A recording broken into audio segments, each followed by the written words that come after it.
And Dale. Cordell. I don't think Cordell's on this call though. No. All right, here we go. All right. NBA flunkies, we're up. That's cool. Yeah, that's cool. I'm not worried about it. It's all good. But NBA flunkies, we are back. We're here for another podcast. Jesus, I should have tried. Yeah. Yeah.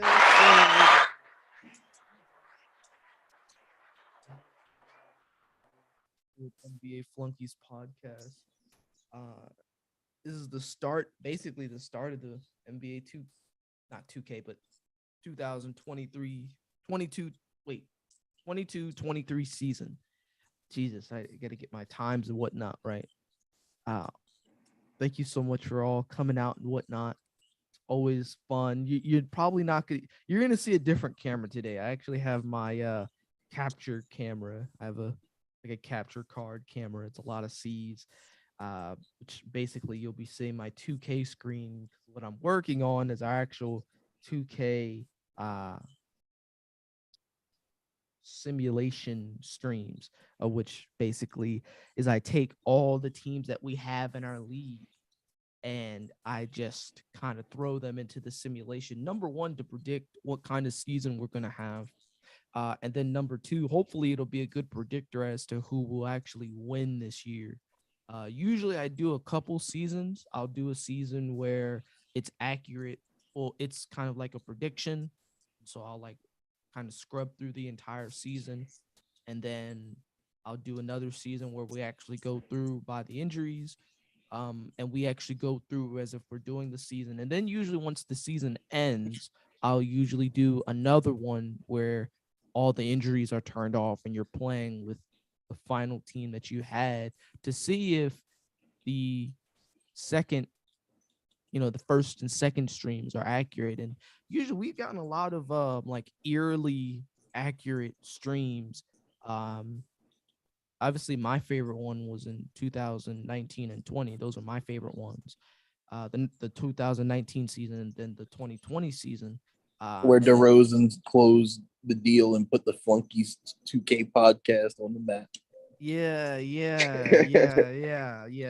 DeRozan definitely did that for us. So he's Roddy definitely Rich. he's definitely a 2K favorite for sure. But those are things I really just enjoy doing. But we're here to do some podcasting today. But that explains why you won't really exactly see me today. But to introduce our guests, of course, man, we got a couple here. We've got some regulars here, which I always love seeing our regulars, and I might try and give a couple people a call, saying, to get their opinions on things, because I always love calling people on the fly. But our guest for right now, man, we've got Keyshawn Simpson here, lead reporter for Ball Sex Sports and manager of the Alpha Land Knicks.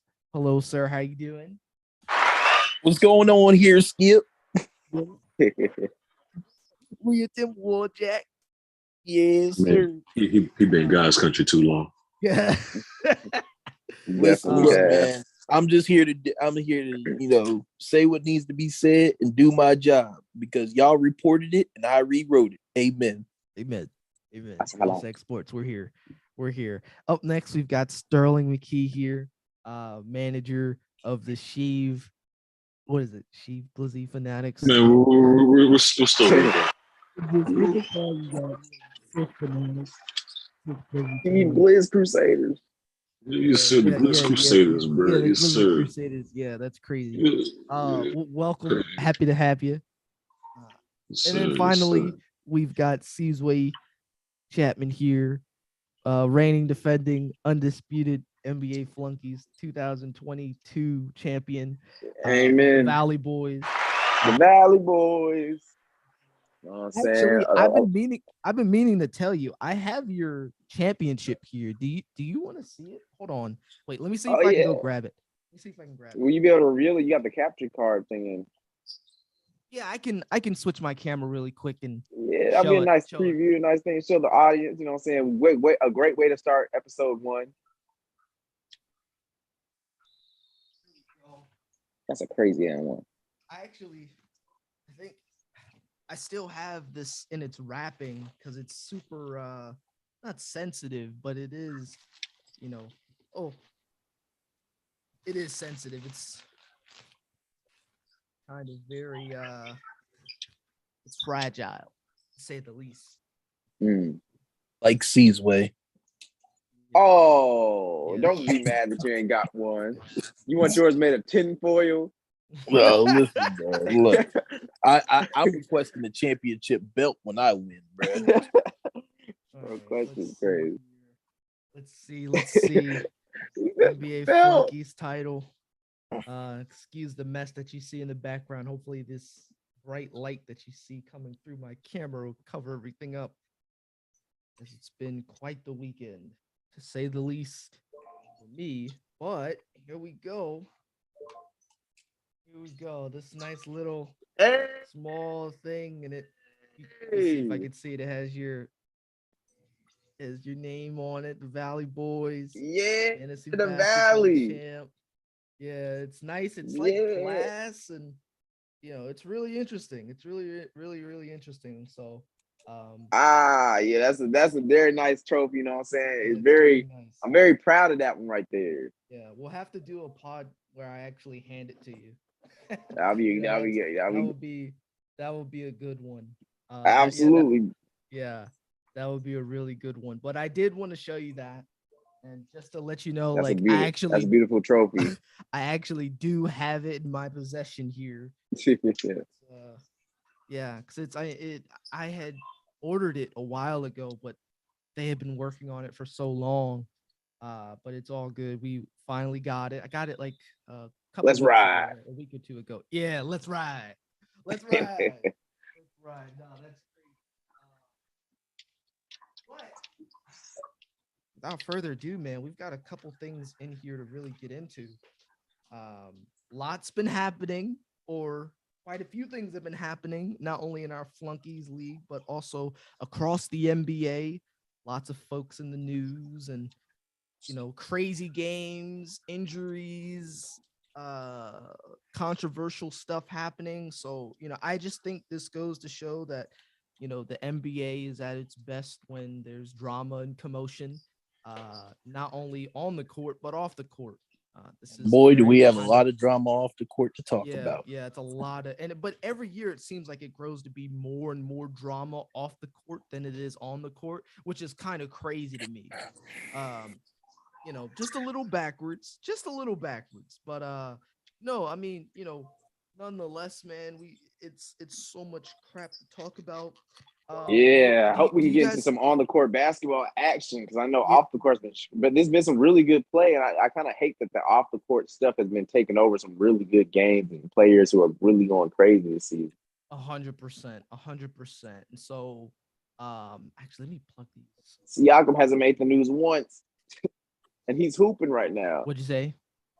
I said it's like so much off the court stuff going on that we don't even know. It's like some people are really hooping right now, like really hooping. Yeah, it's a lot of hooping right now happening. Some like a lot of unexpected hooping. So I guess let me ask you guys, where do you want to do you want to start with the whole Chris thing? Do you want to start with the trades? I think we should You want to do a draft recap first? Let's do a draft recap. Yeah. Okay. Let's do that. Okay, because I think. Or do we need to knock out NBA news first? You know what? Let's knock out NBA news. Let's knock out some NBA news, and we're not gonna. I don't know if I want to exactly go in order of the actual kind of how things have happened in the league, but I do want to tackle some of these things, right? Kyrie. Okay. Okay. So, yeah, let's talk about the Brooklyn Nets in general. Let's talk about Ben Simmons. So, a couple of days ago, Steve Nash was officially relieved of his duties, and I believe how Steve Nash and how Woj had basically reported it via Steve Nash was Steve Nash felt as if he had lost the entire locker room, and basically how he was being ignored and whatnot. I know, at least for me, my reaction towards it was I think it probably could have happened sooner. I don't think. And let me ask you guys: Are you guys surprised at this? Honestly, bro, I'm not. I'm not. I'm not, bro. No. I'm Okay. I'm not. You kind of saw it coming. Yeah. I feel like he was the easiest scapegoat only because KD had asked for him to be fired earlier. It's hard to kind of repair that relationship after someone, the best player, Yeah, actually they called for your job. Exactly. Well, what I would say is this, Brett. Obviously, with Durant wanting him gone in the postseason,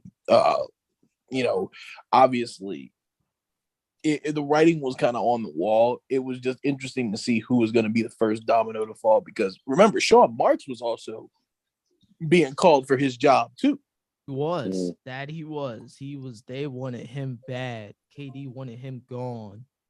From what the articles and whatnot were explaining. So I think that I'm with you guys. I'm not exactly surprised. I think once you kind of lose the leaders, everyone else can kind of follow. And it's that kind of can make for a KD doesn't lead. I mean, that's another thing in this whole situation, and it's kind of I don't want to call it karma, but it's just a lot of things that are really going on with the Nets organization, and obviously that was a huge domino that's been kind of going on, and you can kind of see the tension between KD, Kyrie, Steve Nash, the front office, and how basically everyone else has to kind of play professional in a sense around this entire situation. And I mean, the Nets are 4-6. Just like my Sixers, of which, in my opinion, if Steve Nash can be fired by this, then in my opinion, damnation Doc Rivers don't stand a brother don't stand a chance. Unfortunately, bro, because if you mean fortunately. Fortunately, well, okay. The only way I will rejoice is if what's his name takes his place. His not understudy. I hate Sam Cassell. Oh, Sam Cassell. Sam Cassell. I love Sam Cassell. I think he's very good at developing players. For most of you who may or may not know, when Shai Gilgeous-Alexander was a rookie, it was Sam Cassell who was building and training and showing a lot of Shai Gilgeous-Alexander, a lot of the ropes. And then the following year, he was traded to OKC and had a chance to play with Chris Paul, and that I'm sure that more than helped with his development and growth. But yeah, and Shai Gilgeous-Alexander, his rookie year, was getting some pretty good minutes when they were playing the Warriors. So we all know, he was basically showing what we all knew about him. He had a lot of game, an amazing playmaker, has really grown in the scoring aspects of everything. Do you think Maxey has kind of Sam Cassell's helped Maxey a lot? I think so. Although I will say, from what it is that I've seen from Maxey, because I have a little bit more context with Maxey than I do Shai, is that number one, Maxey is a workaholic. He's a gym rat, kind of like Jordan Poole. They're gym rats, and so all they want to do is work on their game and get better. And they make no excuses. They take no shortcuts, as from what I've seen. And I think with a guy, when you get a player like that, I think it's easy for a guy like Sam Cassell to really kind of just come around them and embrace them and, really allow them to grow. And, I remember there was an article that came out over the summer where basically Doc Rivers had to tell Maxey to, like, dude, take a week or two off, like, go home. You're talking to me about all this stuff, like dude, we just got off the season, like, just go home. So I think it's just a good example of showing how much of a workaholic, and I think it also goes to show Sam Cassell's character. Like, I've never heard anyone talk badly in terms of current active basketball players about Sam Cassell. So I think he's probably on a list of Black coaches who I think definitely deserve a chance. And there are a lot of Black coaches in the league right now, which is amazing. It's like more than half the league now that have like Black coaches, which I think is great. I mean, Willie Green has done wonders for the Pelicans and really trying to establish a culture there. When me personally, I thought Zion was going to be gone.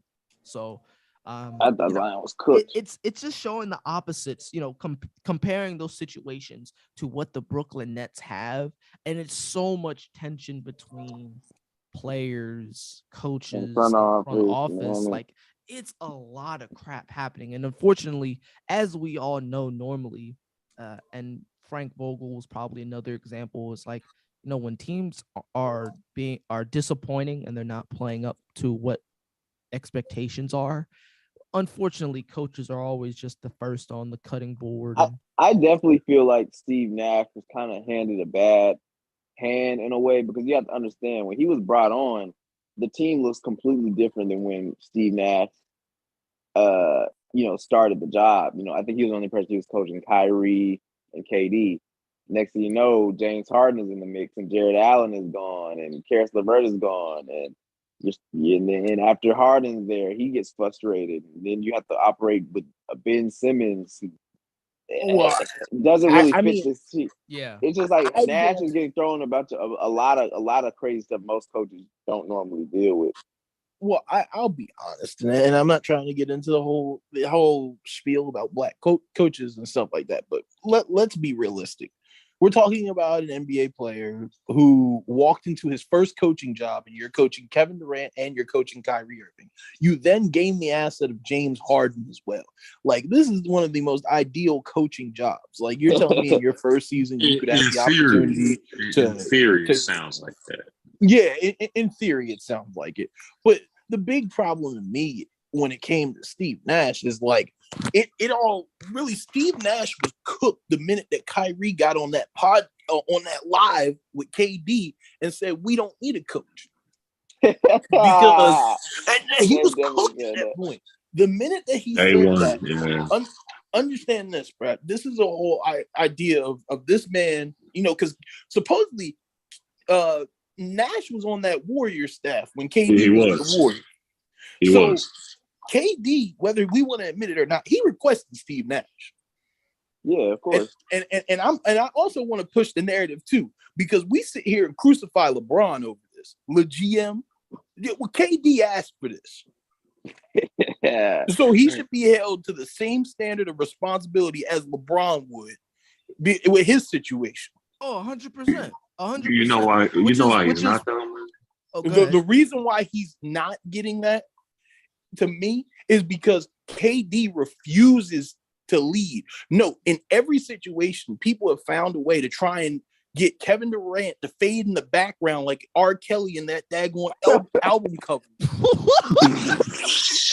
No, that's crazy. But tell me that's not what Kevin Durant does. Because look, he sits here. He wants this. He gets it. He wants it. He gets it. He got Steve Nash.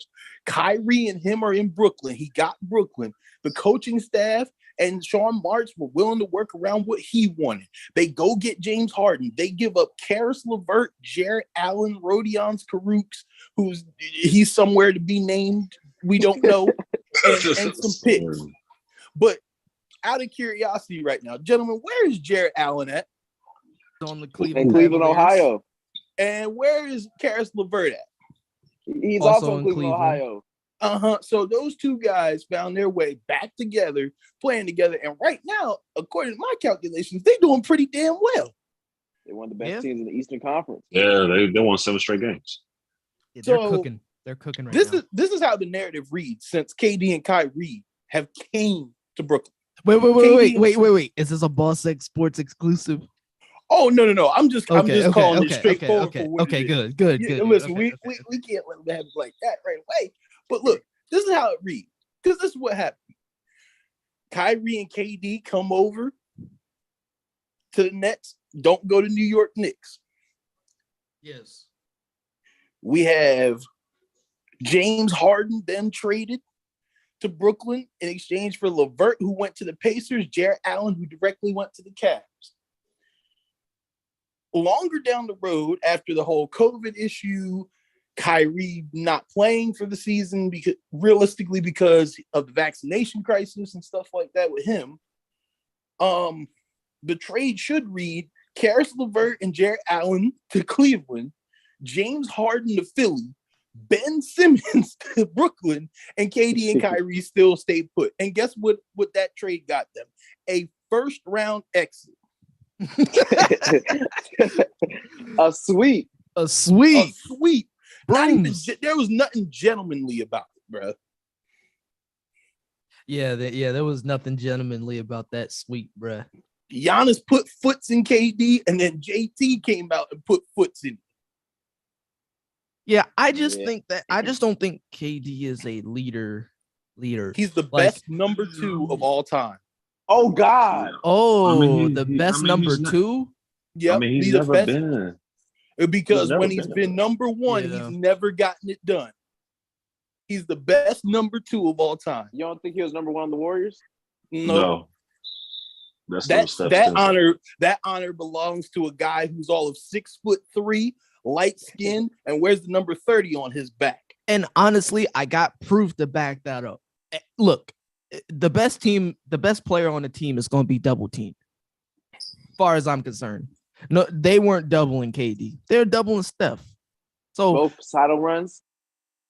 Yes. Both title runs. Wow. KD walked away with 2 finals MVPs out of that because of the attention that Steph and Clay commanded. Realistically, let's be honest. We've never seen a situation where an all-star that could go off for, I can't believe someone said this a while ago, but I'm going to use it, a quiet 40. I don't know what's quiet about 40, but someone could go off for a quiet 40. Someone could go off for a quiet 40. That's crazy. Yeah, that's a crazy and he's got two guys next to him who can be counted to shoot closing shots, game tying shots, or just any shot, realistically.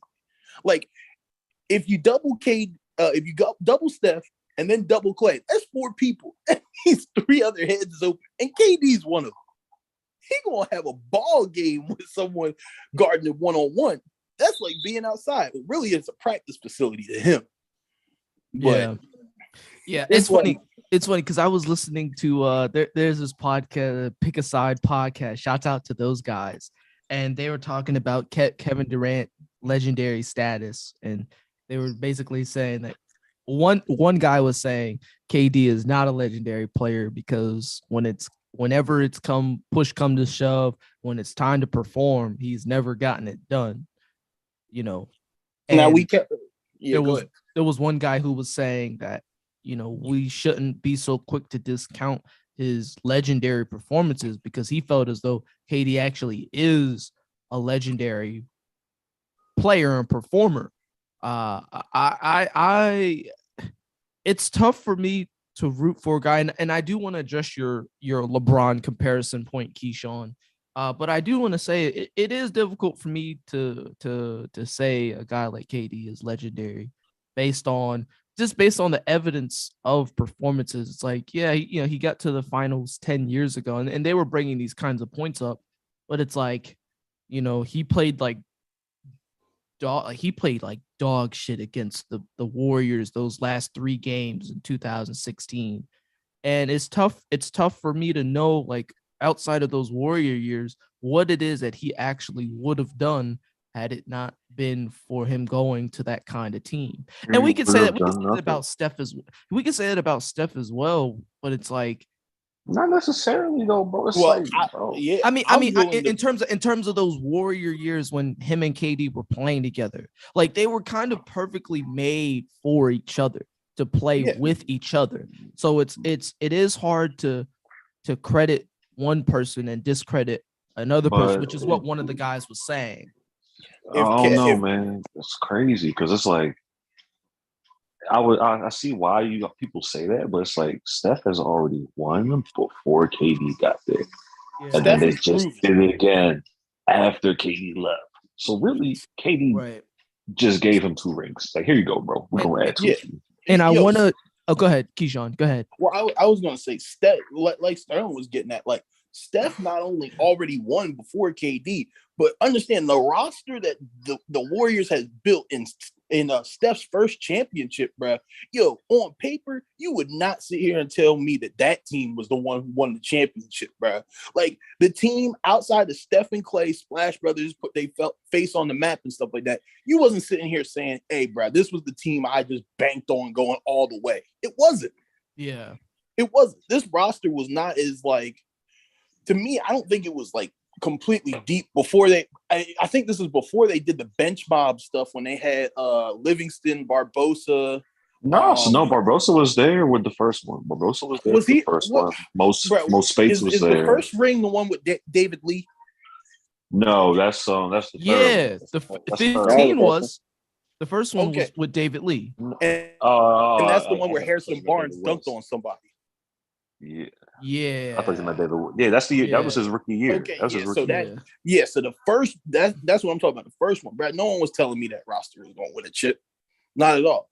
But no, Kevin Durant, because many people forget this beforehand. KD had been to the finals prior to. He's never made it back to the not never made it back to the finals. He made it with the Warriors. But at that point in time, outside of KD being the number one option, first time and only time he's ever made it to the finals, being the number one, was in 2013 when the Heat played the Thunder. Yep. Yeah. And he got dealt with. Now, granted, that core was young. That big three, Harden, Russ, and KD, were all like very young, going up against experienced D Wade, Chris Bosh, LeBron, and LeBron was in his prime, bro. Not too many people could hold a candle to LeBron at that point. Yeah, it's 2013, LeBron. Yeah, but to me, with KD, like I can tell you this: when LeBron has been in a championship. Or when LeBron has been on the team, bro, no matter what, if they get to the finals, you know who led the charge. LeBron hasn't closed everything. Ray Allen, Kyrie, but you know who led the charge. When it comes to KD, bro, it's debatable who led the charge. KD might have closed it, and I believe that's how he gets the finals MVPs. But who led the charge is up in the air. Are you talking about who led the charge in those finals? I'm looking at it as Steph. Yeah, in those finals. I mean, I would just say like look at Steph's performances leading up to being in those finals as well. Like and I say Steph was more the leader. If you look at the year when KD went down with his original Achilles injury during the playoffs when they played the Rockets and then when they played the Trailblazers, because he was there for the Clippers, but then they played the Rockets and then they played the Blazers in the conference finals. It's like Steph was tearing it up for the most part. But to get back to the point that you made, Keyshawn, about, like if this were LeBron, and I agree with you 100%. And I think it's the reason why we talk so harshly about the Lakers right now is because they did have a team where it's like, you guys are supposed to be out here absolutely destroying everything. And it's like, you're not. Like, you're a middling bad team. And it's atrociously bad, So, and I think with KD is, I just don't think he's an actual, like, vocal leader. He's a guy who leads by his play and by example. Yeah, by example. Yeah. And he just hopes that everyone will kind of come around him. And that a lot of the times it's just like, that's not always the best way, to kind of lead. Now, let me say this as well. When it comes to, because we've talked about Steve Nash, we're going to talk about the front office. This KD situation reminds me of the James Harden situation, when it's like you give a player everything that they want, absolutely everything. Like when KD was like, "I'll come to the Nets if we get Kyrie, if you get my boy DeAndre Jordan, and you pay him, if we get a chance, if we get a chance." Boy, we did not even mention that contract. Yeah. Oh my God. Look, I remember it all. Look, if you like DeAndre Jordan, and then it's like, oh, James Harden's available, and let's get him, and you trade the entire part of the roster that attracted KD to even wanting to join the team at first, and then Kyrie feeling some type of way.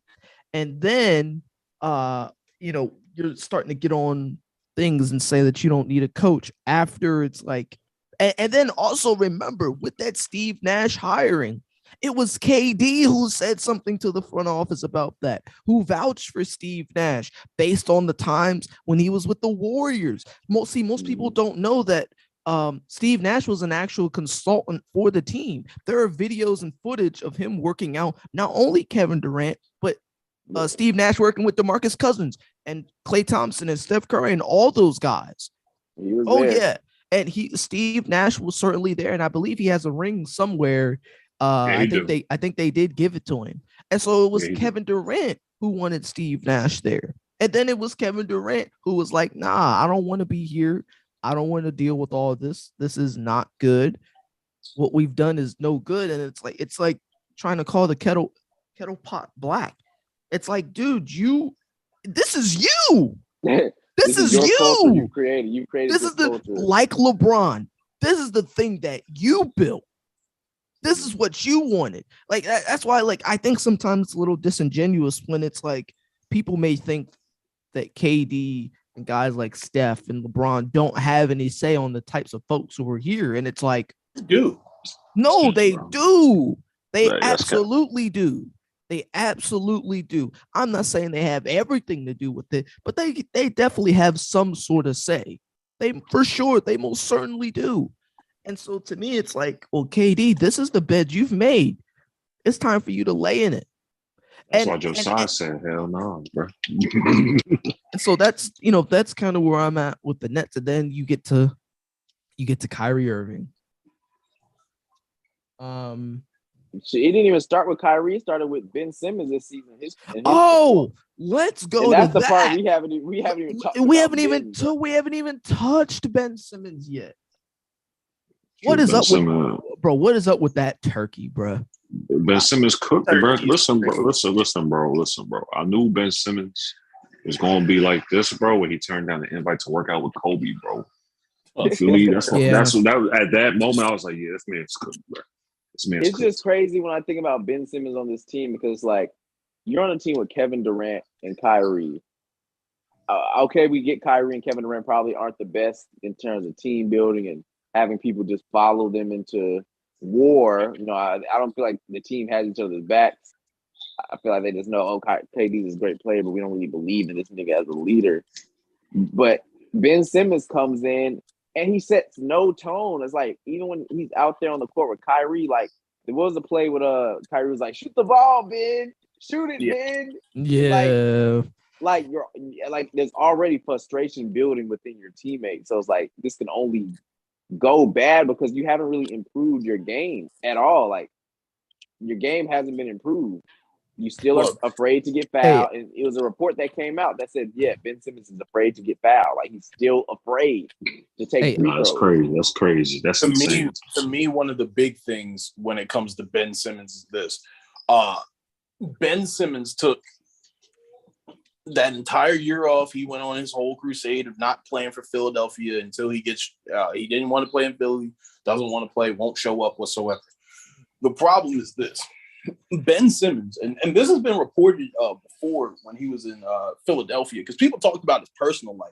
Ben Simmons is a guy who, like, is very, like, dependent and lenient.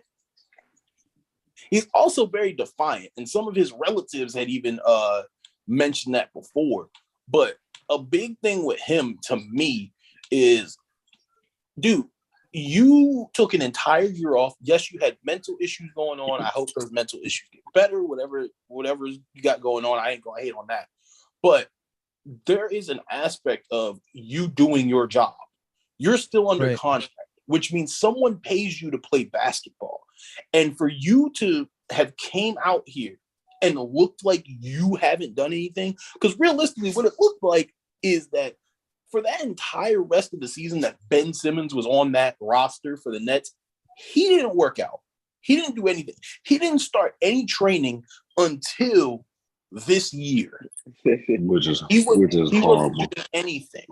And at that point in time, Ben Simmons has to understand that while you've sat out for almost 2 whole years, there's players who've gotten better, more skilled, and who have different challenges. Like, take a look at Giannis. If we go back 4 years, Giannis couldn't shoot for his life. Giannis now will dare someone to leave him open. Yep. He's hitting game-winning jump shots now.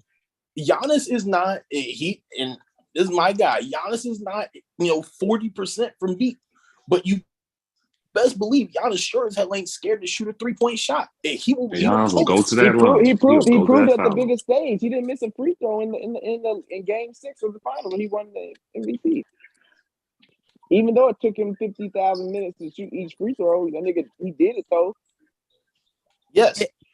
And also, let me say that, like, to your point, Keyshawn, to take it a step further, is like, we figured everything we need to figure. Like, the league has figured out everything they need to know about Ben Simmons, which, like, in my opinion, it's crazy that he was even averaging 16, 17, 18, 19 points in certain seasons when it's like, exactly what you're going to get with Ben Simmons, which I think it might be more of a testament to the skill and the pressure that Joel Embiid lifted off of Ben, and also the coaching schematics that guys like Doc Rivers and Brett Brown, as much as I dislike those two, that they had for Ben Simmons, like taking the pressure off of him and maximizing his strengths.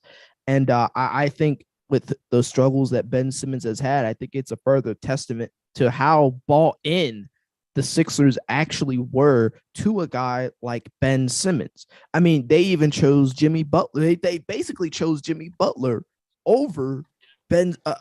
They chose Ben Simmons over Jimmy Butler, basically, which is basically what happened. And of that, the effects of Tobias Harris and Al Horford and all that other stuff had happened. But it was because they bought into the youth of Ben Simmons, his playmaking ability, his ability to get to the rim and at times be aggressive. But now it's like, dude, like, the league, we figured out what Ben Simmons is. So much of the fact that we're just going to troll him, like what Ja Morant did to him. We're just going to troll him with stuff that we remembered from a year or two ago.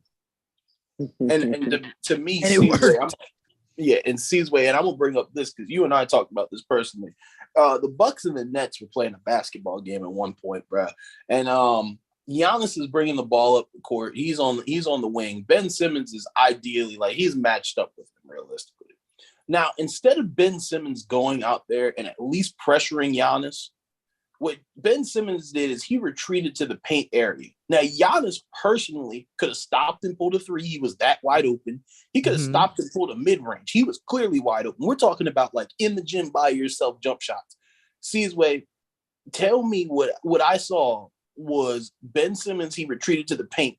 Giannis marched himself down, proceeded to make contact with Ben Simmons, give him the sturdiest shoulder and dunk on him and call him too small. Wait, this was in the fourth quarter? Oh, yeah. I believe it was one of these games, bro. It was one of the games this season. Giannis had his way with him, bro. And to me, when it comes to Ben Simmons, whether many people, and I'm a diehard Sixers fan, I like Ben Simmons as a player. The problem I always had with Ben Simmons is just, dude, it looks like you want to answer to no one. You want to go out there and do what you want, but that's not the career path that you're in. That's not how you're supposed to play. Like, you're supposed to get better. Hey, Keyshawn, I think I have the play here. Let me see if I can pull it. Oh, yeah, this is definitely the play. This has got to be it. Yeah, because he did you talking about the play where he did the too short to too small, John? Yes. Yeah, hold on. Let me see if I can pull this up. All right. Are you guys seeing my screen here? Yes, we are. All right. I'm not gonna play this with any audio, but you guys kind of will get the idea. All right, it's playing. Is it playing for y'all? Not right now. Oh, hold on. Let me do it again. I forgot to add all that stuff. All right. Can you see it now? Yep. Yeah. All right. All right, it's gonna play after this play. I think. Hold on. Oh, yep. Here we go. It's coming up now. I'm kind of froze again. Oh, you are? Hold on. Yeah. Sometimes. Talk about that play. Are you still froze? Yeah, I'm still frozen. Yeah, it's still frozen on our side. For some reason. All right, keep talking. I will pull the. I'm gonna clip this. But ideally, what's going on with me? Because I like I said, I like Ben Simmons. I personally wish that Ben Simmons was still a Sixer. The only problem that I had with Ben Simmons was this, dude. No one is asking, and I think this is what Ben Simmons has in his head. Like, we expect him to come out and shoot like Steph Curry. No, I do not. Maybe me. I'm just realistic. All I'm asking Ben Simmons to do is just develop a mid-range jump shot. Ben Simmons really, to space the floor out for most of his Sixer teammates when he was with Joel Embiid, all he needed to do was be able to make a foul line jump shot. If he can take and make a foul line jump shot, that opens the floor up for a lot of other guys. Because you had Seth Curry, you had Tobias Harris, you had Joel Embiid. It's yourself. And you even had Jimmy Butler at one point. You had J.J. Redick at one point. Al Horford, who was known for spacing the floor at one point. It's like, dude, you got options. You just have to look like you're a threat to shoot. And the inability to just choose to shoot the ball out of fear of getting fouled or getting put on the free throw line is ridiculous.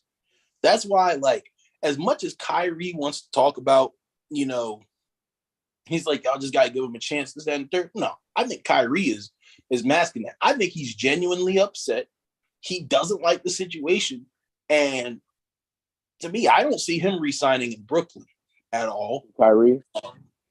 Because this team is definitely cooked in terms of just like, I don't think nobody in this franchise really respects each other anymore. I don't think they want to make things work. Kyrie lost respect with fans. That's why he asked for a trade, because they didn't give Kyrie an extension or even offer up an extension. So KD was already on the impression like, yo, my trust is broken with you all. So it's just a lot of stuff going on now that just isn't healthy for a franchise that wants to win. Not that add on Ben Simmons with that, as somebody who obviously doesn't have the same feel for basketball anymore and doesn't want to. You got Isaiah Stewart shooting three. You got Andre Drummond shooting three. Yet Ben Simmons still has an excuse. One of my most problematic things I have with Ben Simmons when he was on the JJ Redick podcast, and JJ Redick was just dicky, bruh, because he ain't challenging. He didn't at all, bro. He was asked why Ben Simmons didn't shoot, and he was like, "Well, that's just because that's how I play. Like, what's wrong with how I play?" There's obvious film with what's wrong with how you play and how you can be better, and you don't want to take those steps. And the Brooklyn Nets won't be successful until then, bro. Because the crazy part is Kyrie and KD have had a great season so far. If you look at the numbers, like Kyrie was hooping before his whole controversy. He was damn near averaging 30. KD hasn't averaged under. KD hasn't scored less than 25 this whole season. Like, they're hooping, but they're supporting cast like Ben, somebody that needs to rely on as a third option potentially. He's just not showing up. And until that happens, until they make adjustments, which however that looks, whether that's coaching wise, management, it's not like it's just bad. You look at the other situation with the Lakers. They're kind of making a turnaround a little bit with just how they seem to be enjoying playing a lot more. I don't see where that's coming. I don't see Brooklyn getting to that point anytime soon. And granted, Seasway, I'm glad you brought up the Lakers, because to me, this was going to be a conversation I wanted to have, because are you ready to move on? You want to talk about the Lakers? Real quick. Yeah, go for it. It's not going to be too long, but a while ago, I believe all you guys were there, and if you guys don't remember, I did say this. When Russell Westbrook was traded to the Lakers originally, I had stated that I didn't like the fit, and I didn't like it because of the fact that Russell Westbrook, if you looked at his previous teams that he had been on, there was a common theme. They all had some young guys who were willing to run the floor. Last year's roster was built so old, it's like, dude, Russ has no one to truly run with. And the pace that Russ always played was so fast. Like Russ played in one type of tempo. Like he was moving fast. Right. LeBron is the ultimate metronome, so he can slow the game down and speed it up to his own liking. Russ doesn't have that. So when you try and play Russ and LeBron on the court at the same time, you got one guy saying, let's go. And he's like, dude, like, we got to slow it down. He still wants to go fast. Right now, Russell Westbrook is thriving in his bench role because the Lakers, yes, they can't shoot the ball for their life. I would be a dead man if I banked on any Laker to shoot the ball. But the thing is, that rotation that is out there with the bench, you have Russell Westbrook. Sometimes Lonnie Walker's out there with him, but you got Kendrick Nunn, you got Troy Brown Jr. Can't believe I'm saying JTA. That. Juan Toscano Anderson if he's out there. And then, you know, I like what Darvin Ham is doing because I like having AD out there with Russ because just in case Russ gets out of control and they're not getting something, give the ball to AD, make him do something so that way he can get things rolling again because Russ is prone to do a little too much. He still turns the ball over. He still doesn't shoot the smartest shots, and most of those guys don't make most of the shots they take. But for what Russ has been doing off the bench, like the other night, he shot 3 for 5 from deep and had 28 points. Yes, they lost to Utah, who's been cooking as of recently. I can't believe I'm saying that either. But Russ looks really good right now in this role. To me, if I'm Lakers, I don't know what I would do or who I could get. But if Russ can continue this level play with the second team, then I would see who I can package to get some shooters. Somebody's got to come in and be able to shoot the ball because this right now, what they have, it can work. Do I think it's a title contender? Probably not. Just because of the fact that I believe like you're going to need another shooter. They need another shooter at least. They need it. They need it more to make this a title. Even if they want to go get like a Dougie McDermott from Spurs, like something like that. Somebody to knock down. You need somebody who can come in, hit shots. Matt Ryan should not be your best 3-point shooter. I'm sorry. Right. He did. No disrespect to DoorDash to the league. Hell of a story. But more of the story, like, you need more shooting, bro. Yeah, most definitely. Defensively, bro, I think they're fine. I think this is the best I've seen in the Lakers' tenure outside of the championship season. No, I do believe they – oh, go ahead, Sterling. Go ahead. No, you're good. You're good. Go ahead. Good. Well, I was going to say I do believe that the Lakers need to find a way to get another big out there to protect the rim because, I mean, granted, they're playing AD at the 5, and we all know that the minute that AD does any gesture, he's either grabbing at his ankle, back, or foot, something like that, because he's just frail. Right. But I think they need a backup big, someone who can maybe come in and let AD play the 4 or something like that, or, you know, give him time at the 5.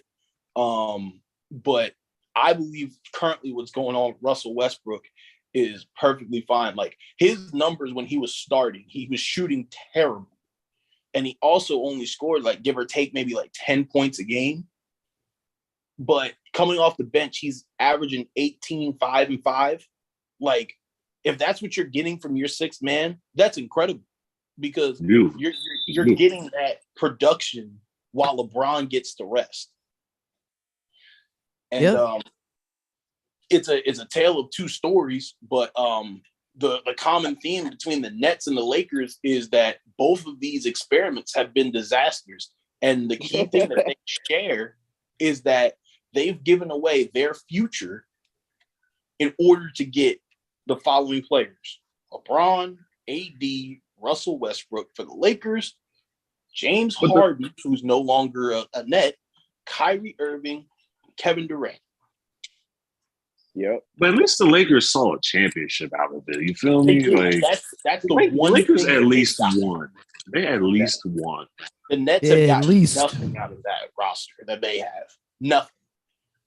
James Harden was a Net for all of half of the season and then left.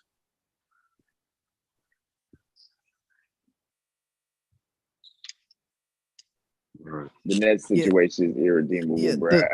And speaking of that, I wanted to go back, bro. Yo, this brother Ben Simmons might actually real life be cooked, yo. Hold on, let me see if I can pull this up. I got some footage, man. I got some footage from that Bucks and Nets series, bro. All right, we don't need the audio. I don't want to get no copyright that. Pump that copyright down. But yeah. Oh, actually, can y'all see it? Can y'all? Yeah, I see it. You can? Okay, cool. All right, I'm gonna go to the play. We're gonna zip a little bit to the fourth quarter. All right, man. Yo, honestly, yo, I okay. So this Ben Simmons right here, right? This is the first play. Now he's actually up, but he retreats. Yeah, he was up. Not this play. I think it's the next play. Yeah, it is. That I'm just looking, and it's like, first off, Giannis is just freaking unstoppable. Like, he reminds me of LeBron coming straight down right at you. There's nothing you can really do to. Okay, this play right here. Hold on. This wasn't even the play I was talking about. But it's not. But I did want to say this. Brother, yo, why am I so worried about George Hill being on my back, bro? That I would leave my point guard out here ready to take a full hit to a 6'10", 6'11" built locomotive. You're so worried about George Hill. Crazy. And the Keyshawn, the play you're talking about is coming up, brother. Man, yo, I would have some serious problems. This problem, bro, that brother too small. That brother is too small, bro. Trying to get that man and killed. This is supposed to be a first-team all-defensive player we're talking about. Supposedly, bro. He was first-team all-defense while he was playing. And he took 2 years off. There's a lot of, and that's the big thing that Ben Simmons, like, it irritates me with, because back what Sterling said, when he rejected Kobe Bryant, and I was thoroughly upset with this, it was cooked. And that's how I knew Ben Simmons didn't understand what he was doing out there. He was gifted with the height, he was gifted with the court vision and the talent, but the man didn't understand that he had to add more. Ben Simmons honestly thinks for his entire career he can play like this and last on a team. It's not happening. Yeah. People around are getting better. Right now, to me, the third best player on the Nets is Royce O'Neal. Royce O'Neal. Here you go. Yo, Royce O'Neal. He is. Not bro. Seth Curry, Royce O'Neal. Not Nick Royce O'Neal right now looks like the third best player on the Nets because of the fact that Ben Simmons won't show his face. He won't. I haven't even seen an aspect of Ben Simmons' game where he's even threatening to drive on people. Like he gets little guards on him, and he won't. Bro, he be looking to pass, bro. Yeah, I'm trying to figure out whose post up or whose offensive game is worse, Kristaps Porzingis or Ben Simmons. Because KP got bad. Kristaps Porzingis has I meant more so on the post up game. Oh yeah, KP's bad in the post. KP is not as bad as Ben Simmons. You can trust KP to hit a turnaround, Jay. Can you? Yeah, I haven't seen it. I might have to watch more Wizards games. I might have to watch more. He's been hooping on the Wizards this year. KP's been him. I ain't gonna lie. He has. At least by the fantasy numbers, he has. He's playing a lot of defense. I got a chance to watch one of their games a couple nights ago. He's flying around out there. He looks really good. He looks healthy. Yeah. Yeah, really good. I was saying all that to say that, like, Ben Simmons, to Keyshawn's point, is just completely reticent on offense. It just looks like he's not an active participant, which is kind of crazy. And I think it's just the lights. I think it's the lights for him. Right. I think it's the lights. That was my problem with him forcing himself out of Philly. Is like, yeah, the Philly fans are harsh, but you have no idea. You have no idea what harsh is until you go to a big market team. Well, another thing that I wanted to take a look at too, like, and I keep telling people this, like, it upsets me because we live in this era now where, like, I mean, guys like Luka are regarded as point guards at like all of 6'7". Like realistically, like Luka's a freaking forward, if we're being honest. Like for what he is position wise. Like Ben Simmons is 6'10", bro. Ben Simmons is a power forward. He's a small ball center in some situations. A small ball center, power forward. He's just incredible with his handle and his passing ability. But I can tell you a big man right now at the same height, if not a little bit taller than Ben Simmons, who's got elite passing ability right now. And I'm not talking about Jokic. That man is Domantas Sabonis. Oh, absolutely. So see, but the difference is Sabonis, I like what they do with him because it's like, yeah, he plays center and stuff, but in the Indiana, he played 4. Sabonis was able to facilitate out of the post. Ben Simmons is a great passer. But if Ben Simmons could actually make a decision to post up, make a move, and try and score, and then pass out the post and facilitate there, I think the Nets can have an answer. Because if you put 4 shooters out there and Ben Simmons facilitates out the post, I mean, he can dot anyone. But the problem is Ben Simmons doesn't look to score, so and nor does he play down there and want to bang because he's afraid to get fouled. And he's hurting the Nets offense clearly. I mean, I think KD is seeing more double teams than he's ever seen in his life. Bro, this year. That man KD is getting guarded 5-on-1, bro. Yeah. So now he knows how Steph Curry feels. Okay, I wanna move on. I want to get into more of these flunky stuff, man. Man, all right. I want to do the Chris stuff first because that stuff is gonna bleed into our draft recap. Or like just like the trades in general. We can talk about the trades.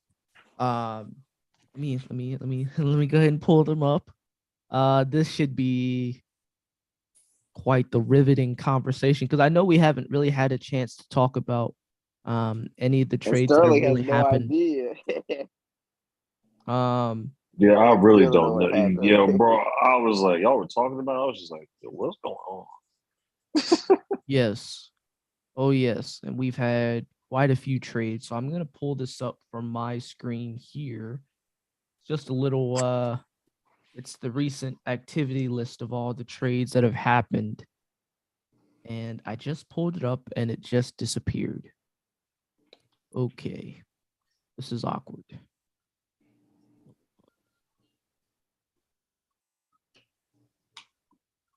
Oh, wait, is this it? Oh, yeah, here we go. No, that's not it. What the hell? Okay, I got it. There we go. Yeah, it's been a couple trades that have like happened. Something like that. See, today is November 6th. All right, here we go. All right, let's pull this up. So these are all the trades I believe that have happened since our draft happened. We had we had so we had a trade that happened between Tim's Last Chance University and Malik's Popeyes Leg and Thigh. We kind of talked about this ad nauseum, but just for the sake of the audience, the first trade that they made was for Jonas Valanciunas and James Harden for LeBron James, which is a crazy trade in and of itself. And there was a lot of like controversy surrounding that and how Malik and Tim basically, this is the trade that they would have made for their draft picks had they gotten their draft picks in on time. So I believe Malik was like the 13th pick in the Flunkies draft. Tim was the 5th. Basically, Malik would have traded 2 of his picks, which would have been Jonas Valanciunas and James Harden for LeBron James. I think I'm saying that right. Straight across. Yeah, straight across. So the council vetoed the shit out of that trade. Yeah, we all did not like that trade. And so they came back with another trade. This time, all they did was add Reggie Jackson. So the trade goes as this. Malik's Popeyes Leg and Thigh traded James Harden and Jonas Valanciunas to Tim's Last Chance University for LeBron James and Reggie Jackson. We should have beat the shit out of that. Yeah, that was kind of a crazy deal. Now that I'm really thinking about it, and it wasn't as simply even as The I kind benefit of they thought it had was. was the part of the season hadn't started yet. Yeah, that was the advantage that they have, and what any team would have. The only thing where we really have to go off is like preseason and then context of how we think teams are going to play. So this is kind of a crazy deal that the council eventually did approve. It is what it is. The next trade was Tucker made a trade this year, actually, believe it or not. Yeah. Apparently. Yeah. So he traded Tucker's L squad, traded Al Horford to Tim for Tim's Last Chance University for Nasir Little and Tim Hardaway Jr. Again, we're seeing a trend. I don't even remember that trade. Yeah, I don't remember this trade happening either. You not the council missed the trade, bro, and it just processed. It's not so much that we missed. Well, actually, one of these trades we actually did miss. I'm not sure if it was that one, but one of these trades we actually did miss. Nasir Little and Tim Hardaway Jr. Yeah, it's a meager trade, but it's like, whatever. Yeah, bro, I wouldn't have invested that much time into that trade. Yeah. So the next trade, and all of these trades have happened with just Tim. Tim has been on one end of all these trades so far. The next trade caused a lot of controversy this week. Because it happened this week. It was Tim's Last Chance University traded Gordon Hayward to Chris's almighty push for DeAnthony Melton and Dylan Brooks. And immediately following that trade, Seasway's Valley Boys traded Jared Vanderbilt to Chris's almighty push for Jordan Poole. So there was a lot of controversy about this, and there was a lot of pieces of information that came out basically after this deal had happened, and of which, by the way, that Gordon Hayward trade, I believe, was vetoed, and the Jared Vanderbilt trade was pushed through. Yeah. By the council. And so we have a little clip to play, little audio clip from one of our Twitch streams, of which, by the way, everybody do yourself a favor, go ahead and subscribe, twitch.tv/NBA Flunkies, or just go on twitch.tv, type in the search box NBA Flunkies. That's all one word. We get into a lot of different Twitch streaming and whatnot. And Friday was a very fun one, kind of eventful. Lots of folks coming in and out. And I have a little clip. I'm actually gonna stop sharing this. And I'm gonna take this off because we are gonna come back to this. And then what I'm gonna do is I'm gonna minimize that. Go here. I'm gonna pull this back up. I'm just gonna have this audio play behind just some NBA highlight videos. Make sure I pull this up. I pulled it up on the wrong app. Nah, Fat Peter took me out 77 overall is crazy to me. Oh, okay, here we go. All right, here we go. That's actually insane. Wow. That there. Plug that here. And now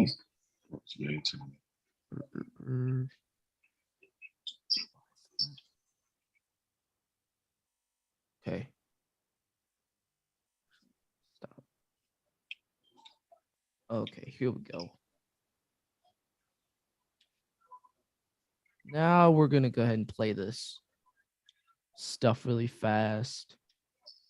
I want you to understand. I did some research, bruh. Boss Exports was all over the report. I know what you about to say, bruh. You gotta understand this, Chris. The blurb about Gordon Hayward being injured came out at 6:07 p.m. You accepted that trade at 6:15 p.m., which means you knew that Gordon Hayward was hurt. He was out. Actually, He wasn't. Yo, Gordon Hayward wasn't day to day. He was out with a shoulder injury. He actually didn't even know he was out. But also one of the reasons why I wanted. Bro, before you even accept the trade, bro. Okay. So let's just address that first part. So Chris had made this deal happen, right? And he had no idea of knowing when, like, that Gordon Hayward was actually injured, which is crazy to me. Which I'm going to keep this going, and then once we get a little bit deeper, we'll dig into more of some dialogue between the folks who were here. But I did want to just make that note. All right, let's keep going. It literally Oh, and also excuse the Warzone audio behind it. We were having some good fun. So yeah. Shows you every single player and their status. I sent that before that even came out. Blurb. I sent that to Tim before that even came out. So me and Tim have been talking about like a trade for like a few days. But so Tim accepted. Yeah. Oh. It was different. So I sent that before that report even came out. So I didn't even know that Gordon Hayward was y'all injured. Nasty, bro. So that's the kill, bro. Like this, bro. Y'all niggas could never be my bunk bed brothers, bro. Yo, okay, so let's take the next step. God. So Tim was the one who sent this out, probably knowing that Gordon Hayward was injured. No. Chris is the one who sent the trade. Tim accepted it. So Tim is the one who knew Gordon Hayward. Oh, that he knew. Oh, that's even crazier. And that is another example as to why I tell people don't allow trades to just sit in your inbox.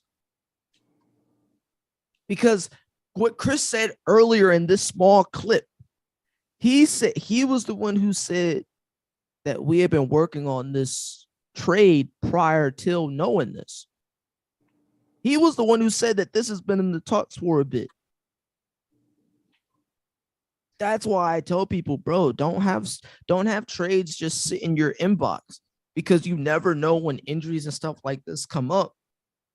And then it's like, oh, well, there's this trade with this person. It's like, that's not. And I was telling Keyshawn this before the podcast started, because the one trade with Chris Duarte and whatnot, which we'll get to, he wasn't exactly happy about that. But I told him, I'm like, well, dude, that's on Cordell.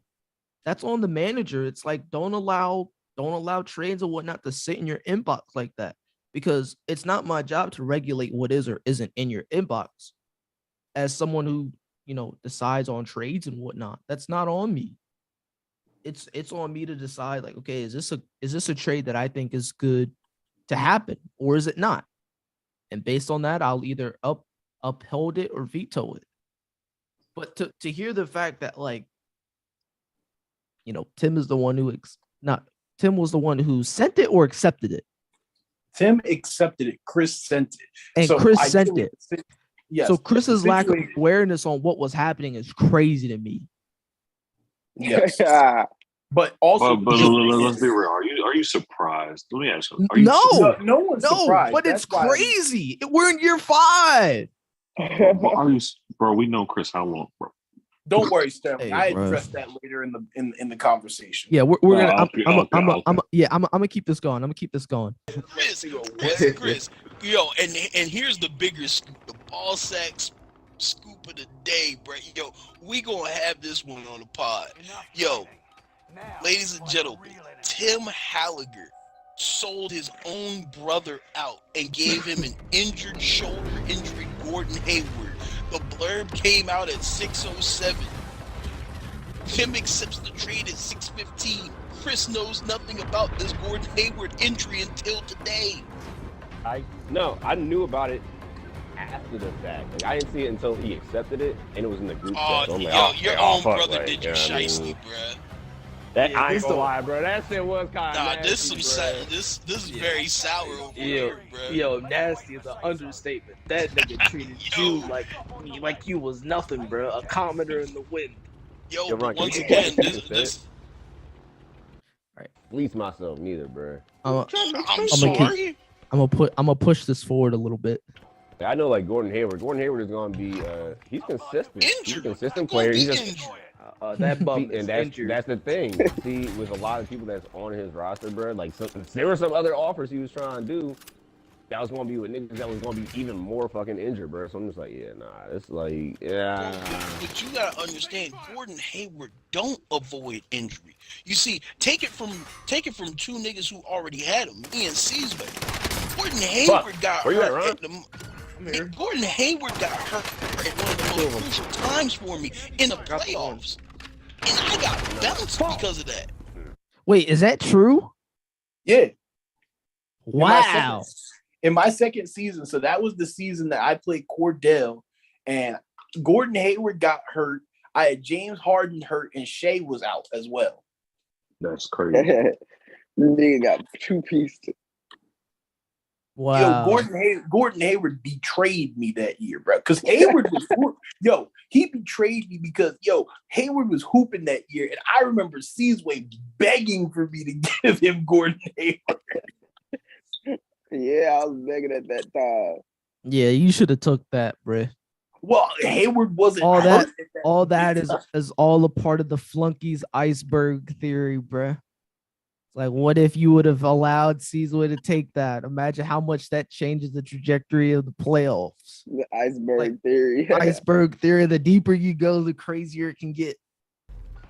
All right, I'm gonna keep this going. Like I said, I'm gonna push through a little bit more. Thing, bro. I could never do my own clean. He'll never. That hands it, King. and the big thing that we want to know, whole world want to know, is why. We want to know why. I ain't hand that man a motherfucking thing. No. You just gave him D'Anthony Melton, who's going to step up and be a point guard, while James Harden is fucking gone. So you just gave up Melton, knowing he's getting a bigger role, and you gave up Dylan Brooks. And in return, you got an injured shoulder injury, Gordon Hayward. Now, correct me if I'm wrong. Gordon Hayward got some bad legs. Bad. But damn it, Gordon Hayward's body do not heal quick. Knowing Gordon Hayward, that fool be out for a month. Would you like to be 0-7, Chris? God. That was a crazy question, bro. I'm not gonna lie. Like I thought about that. I was like, golly, bro. 0-7's insane, bro. 0-7 is nuts. Hey, who going 0-7? Yo, look. Motherfucker, speaking that of my life. I ain't speaking it on that, but Chris, goddamn, you drafted Joel Embiid with the second pick, and then the rest of the team you built around him. We were wondering, all right, he got Embiid. Where's the rest of the squad? Yeah, bro. You know what's crazy? I'm pretty sure. Bro, I told bro. You told him? Bro, this is crazy, bro. I'm really listening to this, bro, and this is crazy. I knew he was going to pass on Giannis. I knew he was going to pass on Luka. Wow, like, this man left Luka on the board. This man left Giannis on the board. He left. Oh, my goodness. Yeah. All right, I'm going to keep going. Brown. I was thinking, either Jaylen Brown or Fred VanVleet right now, bro. Oh, it gets worse. Okay. So this conversation is going to start to bleed into our draft recap, which is exactly what we've been to get into. Yeah. I made my choice. Bro, that was a choice for you? I made my choice. Bro, because I know, like... Now, hold on, Roger. Before you do this. Go ahead. That wasn't me talking. That was that was the recording. But I do want to say, all of this logic that Chris is spewing or attempting to spew, all gets kind of thrown away because what he isn't mentioning is what he tried to utilize for reason this trade goes. We gonna get to that, bro. No. Okay, let's get into it now. No. Now's the time to discuss it. Let's get into it, bro. Because his logic, and this is where Sterling didn't know what was going on while I was involved, is because after it got Chris and Tim's logic was, or at least Chris's, was that it was a 3-team deal pertaining to me and a trade that I did alongside. So do you remember the original trade where RJ said Jordan Poole for Jared Vanderbilt? Chris's logic was that it should have gone through because the trade was accepted at the same time. Therefore, it's a 3-team deal. I told that Negro Chris, I said, bruh, I had no idea this second trade was even happening. So why are you clumping it all together like we all agreed upon this as the trivial consensus pick for all of us? Like, what is Dylan Brooks and D'Anthony Melton? I don't see them. I don't touch any of them assets. So you tried to throw me in a 3-team deal in order to say it was all of us, bro. And I tell you, RJ was looking at me like, "What is this? Is this true?" Like everybody was like 3-team deal, and I had to really clear it up. Like, yo, my trades and Chris's trades with Tim are completely separate. Don't believe what he's saying because he was really trying to go there with it. So Sterling, in the stream, what I did is I explained basically how this trade breaks down. So I brought it out. I said Seasway receives Jordan Poole, Chris receives Jared Vanderbilt and injured Gordon Hayward, while Tim receives D'Anthony Melton and Dylan Brooks. That's the 3-team deal. That's the setup. Now, realistically, with Seasway not being involved in knowing about this 3-team deal, it fucks him over because he's like, what the hell is going on here? Now I'm a part of a mix of something I didn't even discuss about. But in the end, didn't even discuss. So Chris walks away with injured Gordon Hayward and Jared Vanderbilt. Keyshawn, you want to know the funny part about this being a 3-team deal is that I don't even get anything from Tim. Yeah, you get nothing from Tim. Me and Tim don't have me and Tim. Yo, Seasway gets solely Jordan Poole. So Jordan Poole averages about 60 fantasy points. Seasway gets 60 fantasy points. Jared Vanderbilt was averaging 60 himself. Gordon Hayward averages 61. D'Anthony Melton was averaging like 47, and Dylan Brooks was averaging 46. Seasway don't even get over 60 fantasy points. Both them. Chris gets 120. Tim gets 80. Seasway gets 60. Yo, that shit was bad. Yo, that shit was like, that's some of the worst trade logic reasoning I've ever heard in our flunkies lifespan. I don't think I've heard anything worse than that. I don't think I've heard anything worse than that. That might be the worst. But speaking of that, the conversation, let me see if I can let it go on a little bit more. Let's see where you at. All right. Bro. Good, like great point guards are hard to come. Can you hear that? Yep. Okay. No, he was. You're telling draft me you list. passed on Jaylen Brown? Wait, what round was this? That had to be the second. This was like second or third. Bro, yeah, Jaylen Brown, bro. You're insane. Seasway, do you hear this? Bro, oh my God, yo, no way. It was either gonna be Fred Van. It was either gonna be Fred Van Vliet. Boy, oh boy, is Aaron gonna eat this one up tomorrow, bro. I picked Fred because I think he averaged like 2.6 steals like over like the last, I don't know how many seasons, but bro. That fucking counts for fantasy points, bro. It's making Chris, come on, bro. Chris, we're talking about Jaylen Brown, a 6'7" wing defender who is a great defensive player, as well as puts the ball in the basket. And you're banking everything on a 6 foot guard. I was banking on the stat stuff. Yeah, bro, Jaylen Brown gets more rebounds. You're going to get more stats out of Jaylen Brown, in my opinion. Yeah, bro, look at Aaron. I mean, look, do the comparison, bro. Look at Aaron. Yeah, in fact, we'll do this. Yeah, so, okay, let me see if I can skip forward a little bit. Number 39. Whoa, hold on, wait. Bro, Chris, did you have 2 second-round picks?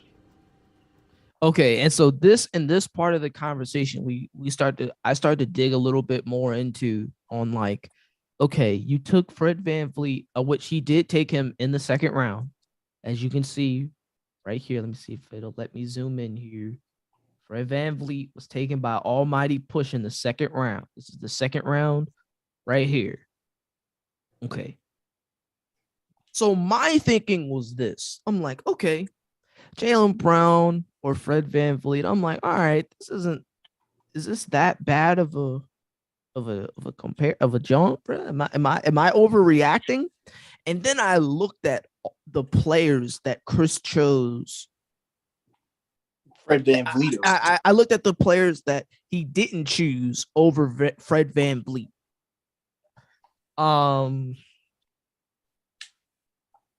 Yeah, let's just say I was floored. Floored is the understatement, bro. This might be like I said, this might be some of the worst logic I've heard for our fantasy league in a minute. First off, for a guy to say he's looking at steals as a category, right? Most players are only going to average. The best person who usually leads the league in steals averages 2 steals. That is only 10 fantasy points. Whereas if you get 5 rebounds, if you average 4 rebounds, like Keyshawn was saying in that clip, like Jaylen Brown does, that's 12 fantasy points already. So you're telling me a thing that you're basing off of that people might get only 1 or 2 of, you would rather take that over somebody who averages 4 rebounds a game, which technically by the numbers is more valuable. But let me tell you the players who got chosen after Fred VanVleet. Let's just go through it. Julius Randle. All right, you can say what you want about him. Averages 86 fantasy points. Averages more than what Fred VanVleet does, which is like 75.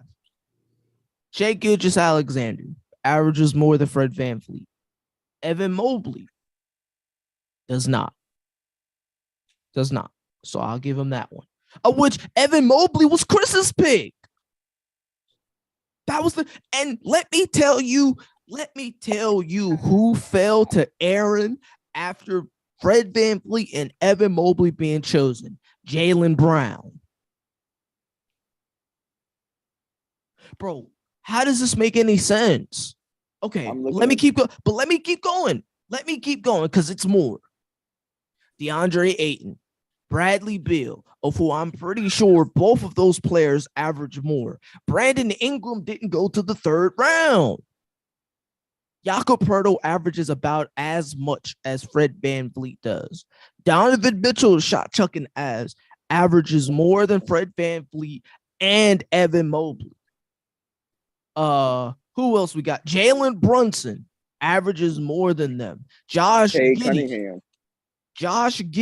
Kevin Porter Jr., Tyrese Maxey, Paolo Banchero, Alperen Sengun averages as much as Fred VanVleet and more than Evan Mobley, CJ McCollum, and this is only the 3rd round. This is the 3rd round right here. Drew Holiday went in the 4th round. More than both of those guys. Tyler Hero averages more than Evan Mobley, and I think he averages more than just like a couple points more than Fred VanVleet. Kyle Kuzma started the season hot, but he doesn't. Jared Allen averages more than his running mate and as much as Fred VanVleet. Jonas Valanciunas, 80 fantasy point per game player. Desmond Bane didn't go to the 4th round. Michael Porter Jr. averages as much as Fred VanVleet. Andrew Wiggins, Keldon Johnson, Spencer Dinwiddie, I believe Chris Paul, all average more than him, more than Fred VanVleet and Evan Mobley. This is the 4th round. Kristaps Porzingis went in the 5th round, averages more than Fred VanVleet and Josh. This is wild. Yeah. Oh, this gets nasty. This is very nasty. Clint Capella, Yusuf Nurkic, Bobby Portis, Anthony Simons, Scary Terry, Tobias Harris, Wendell Carter. They all average as much as Fred VanVleet, if not more. Lauri Markkanen averages more than both of those players, and he went in the 5th round. Let me see who else here. Who else here do we got? I'm starting to Keyshawn, if somebody read this off to me, bro, in my list, bro, I would have to check on out of here, bro. Oh, this is already looking very bad. Oh, brother. It gets better, bro. Look, Kyle Lowry went in the 7th round. He averages as much as Fred VanVleet, and he averages more than Karis LeVert got to be up there. Mobley. Karis LeVert went in the 7th round. In that ballpark. He's in that ballpark. Just been listening to that list, bro, and just like, that's why I've been quiet. I've really just been listening. It's just like, yo, that's insane, bro. This is a crazy list. Fred VanVleet, number 2, all because he wanted to glaze, bro. Yo, glaze. Like, what is the bro? Like, what is the logic? Matter of fact, I wonder if I can. And guess who's 0-3, and the nigga he was trying to glaze is undefeated. Crazy shit, man. Crazy shit. Like I don't understand this. And like I said, we're now going to dig into a more formal draft recap. Let's go ahead and do it, man. Because I if I talk about Chris anymore, I'm gonna be at a loss for words. Okay. Fuck, we got to talk about Chris again because he chose Joel Embiid with the 2nd pick. Fuck. This man chose him over. I told you he was going to take Embiid, bro. He had like there was a lot of controversy leading up to the draft who he was going to take. Let me get this out the way. Let's take a moment of silence for Chris's season, bro. All right, get up. Take a moment of silence, bro.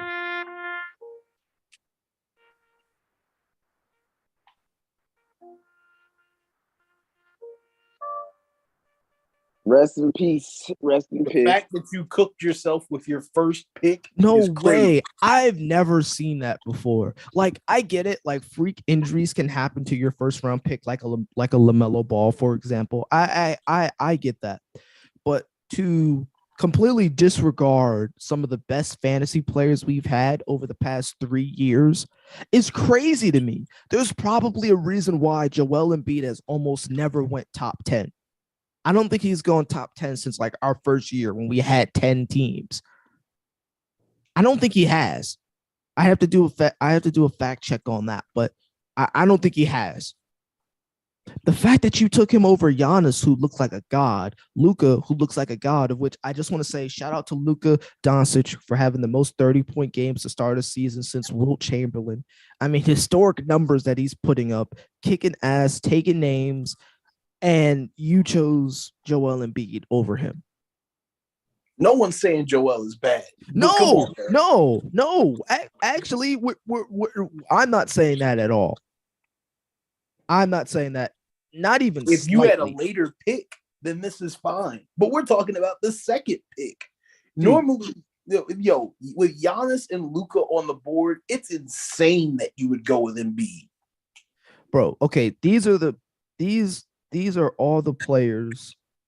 These are all the players who average more fantasy points than Joel Embiid.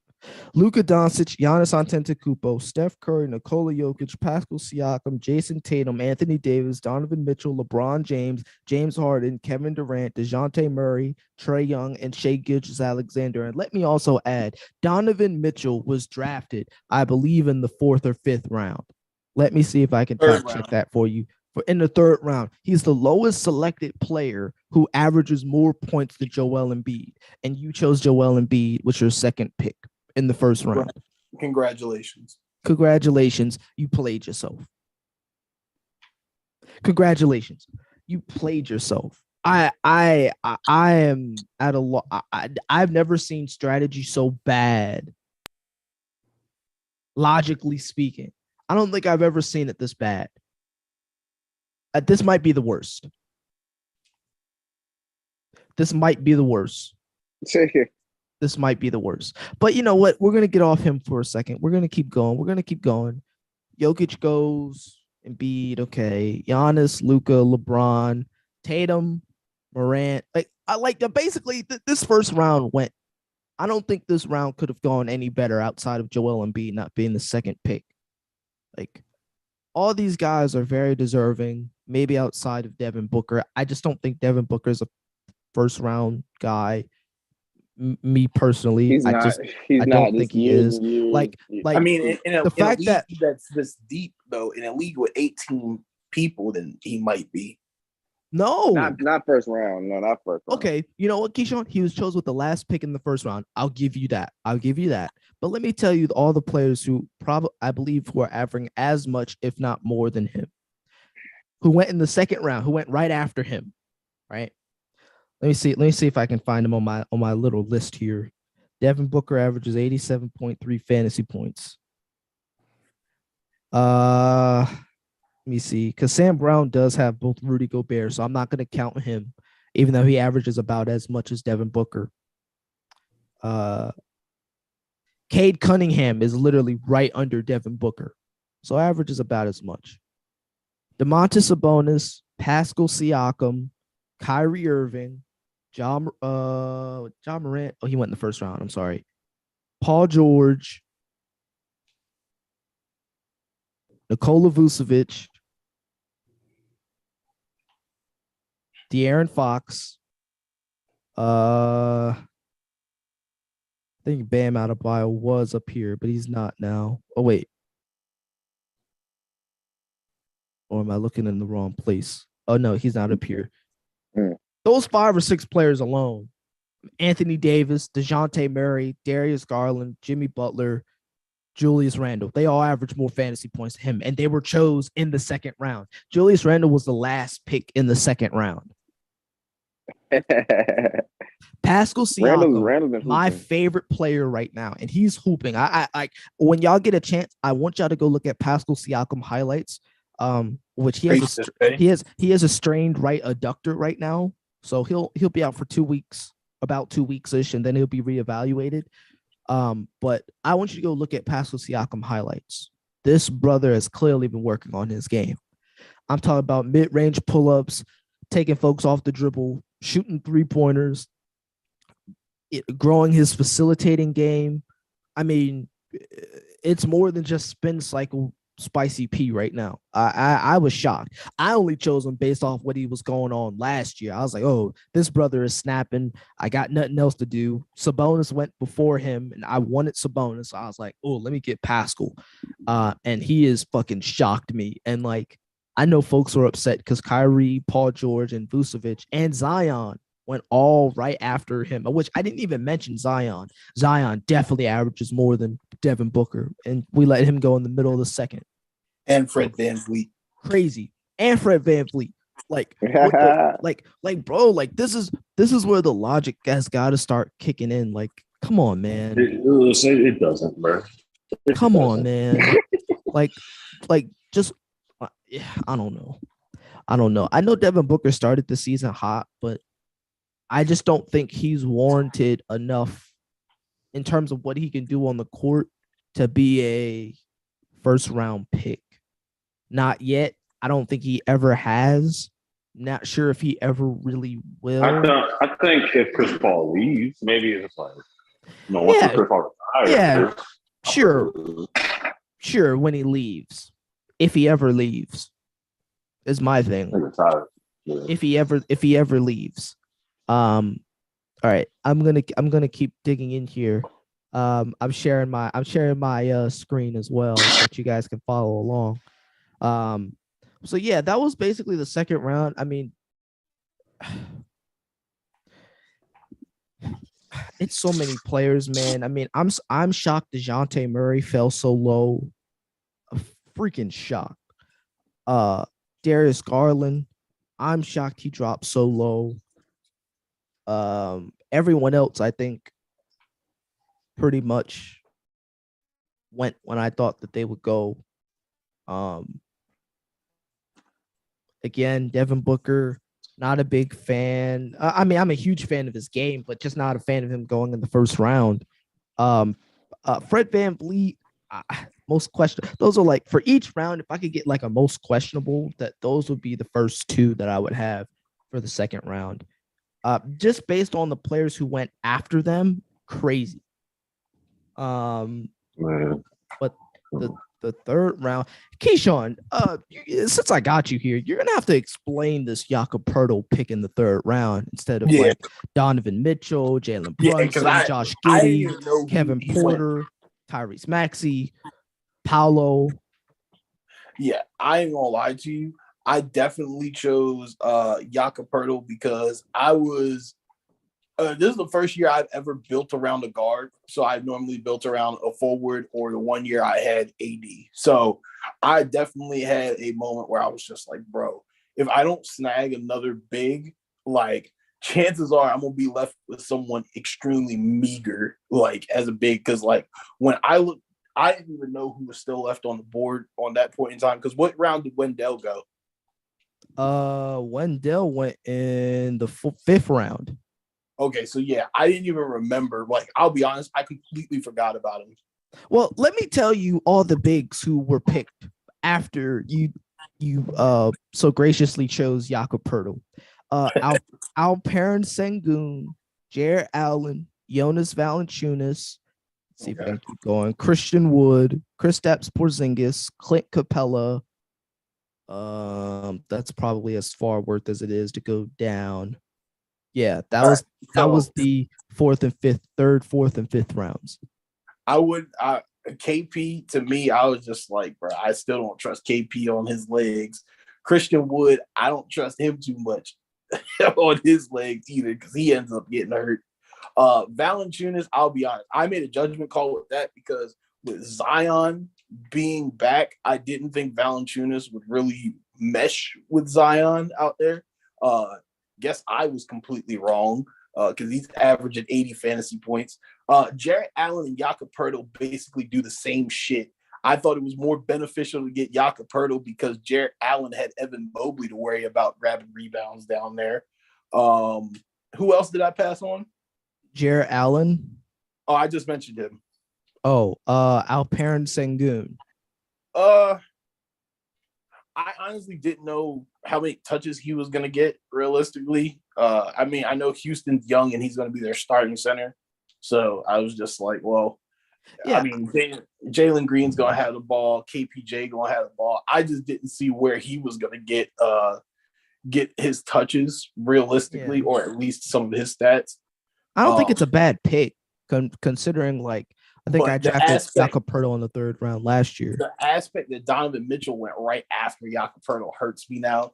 Because big thing when it came to Mitchell was like, I knew Mitchell was coming over and he was going to score the ball.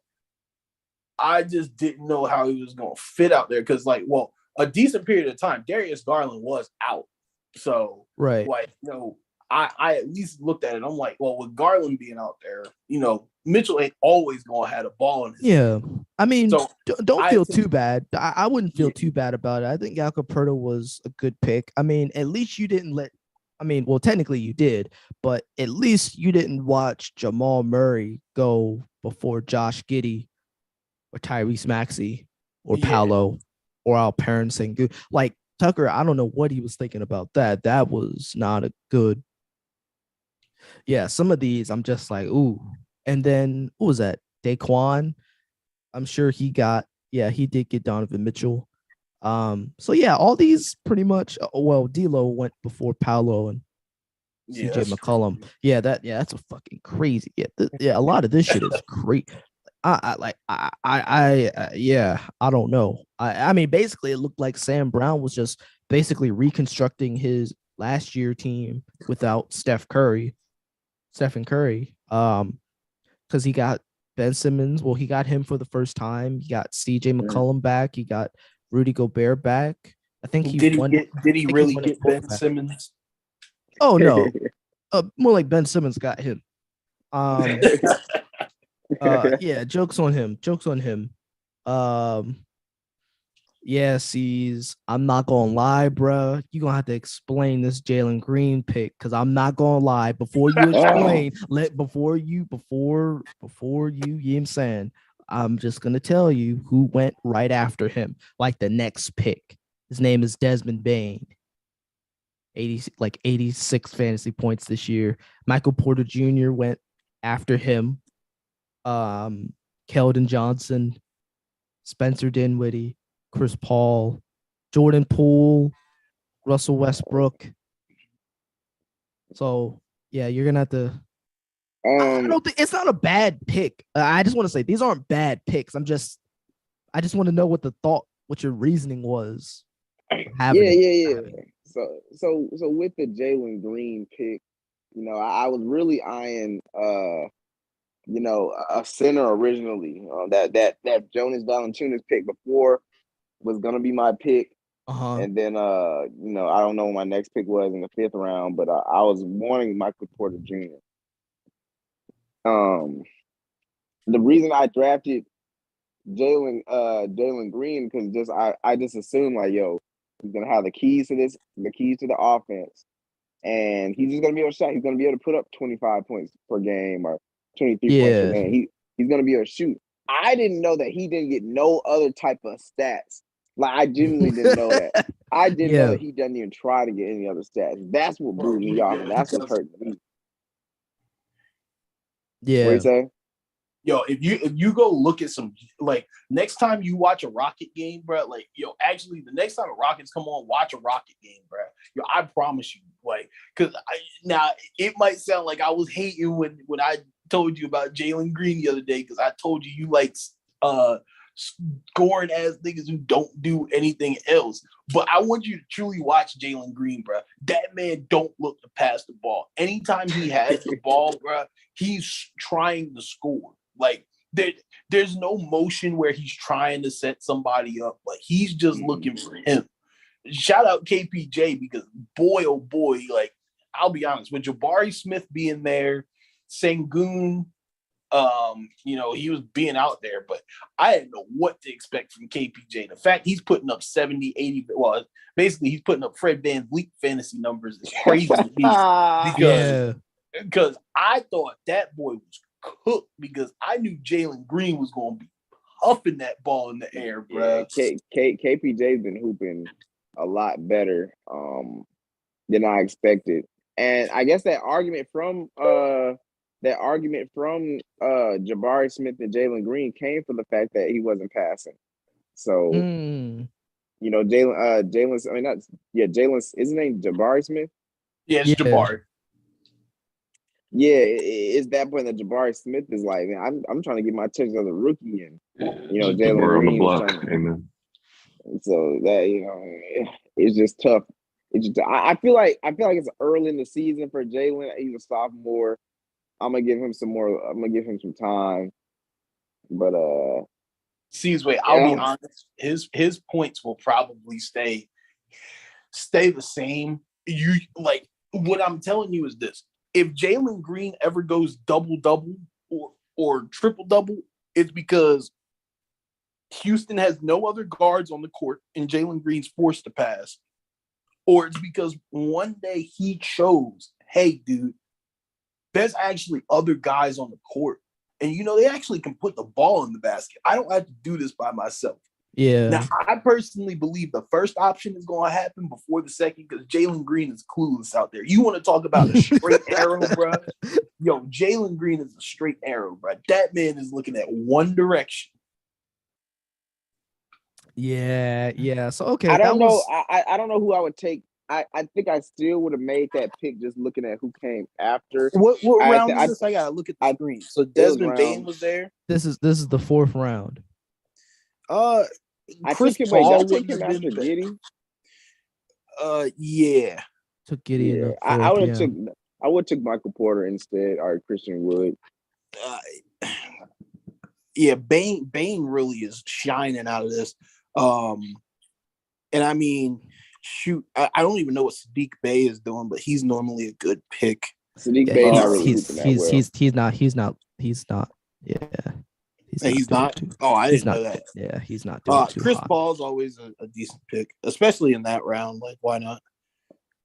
Yeah, I'm not gonna lie. The person that if there was a player, and before I keep going, if there was a player that you wish you could have gotten, that he just didn't come back around to you, who was that player? Because I know who that player was for me. In which round? Just in general. If there was one player that you would love to have gotten, Benedict Mathurin. Who? Benedict, my rookie. Matherin. Ah, yes. My rookie, bro. That brother is Pain, bro. Hooper, bro. Because I y'all telling me. probably wouldn't have second guessed myself, and I would have went back to back with DeJounte. Did you have an opportunity to get DeJounte? Yeah, Wait a minute. He had an opportunity. I think I did. The only reason I didn't pick him is because I didn't know what it was going to look like with him and Trey out there. And wow, you did. You picked Bam. Yeah. So why the fuck did you go back to back with Bam and Jakob Poeltl then? Oh, because I didn't choose DeJounte. I chose Jakob Poeltl because I was like, bro, I'm not going to get ousted of a backup big. Like, I was just like, bro, like I said, this is my first time building with a guard, so I'm used to either having a forward, and everything, and I'm used to dealing with choosing guards later. I mean, okay, so I get that. I do actually get that because I think I went back to back with bigs this year too. Like, they're a really good commodity to have. Yeah, and personally, the one thing that I looked at was realistically, if you look at this pool, to me, what I've learned as the years have progressed is that guards, point guards and shooting guards, you can find serviceable guards later in the rounds. It's easy to come by some guards. Now, if you get to the 10th round and stuff, not easy. But at least when we're talking about getting into the 6th round, maybe the 7th, there's at least somebody that's still there that's available. But bigs, realistically, let's list them off. Jokic, and I'm talking mainly centers because normally that's the position many people don't pick. Right. Stuff a lot. Jokic, Embiid, Cat, Gobert, Bam, Sabonis,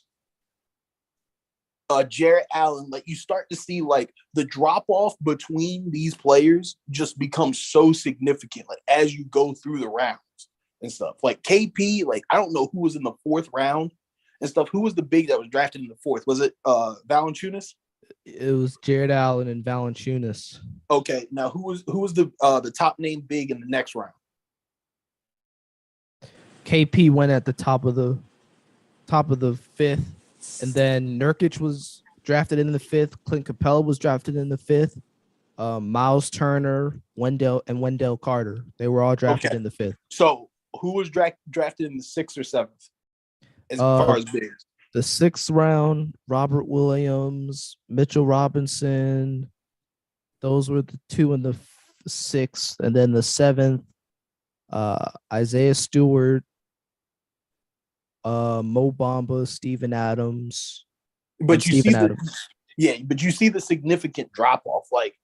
It's to me with bigs, it's to get quality. You want to bigs, go ahead and get them out the way. Yeah, you got to get them out the way. So me going with Jakob Poeltl, I was like, bro, I need to get I need to get my big situation taken care of, because normally in my past drafts, that's been my issue. I've had decent guards or decent forwards, and then it's my second big is meager as shit. Right. God damn. I'm sorry. Side note: the Cavs are kicking the shit out of the Lakers. The Lakers were up by 6 at halftime. Them niggas started coming out and started kicking them. The Lakers are down 17 points.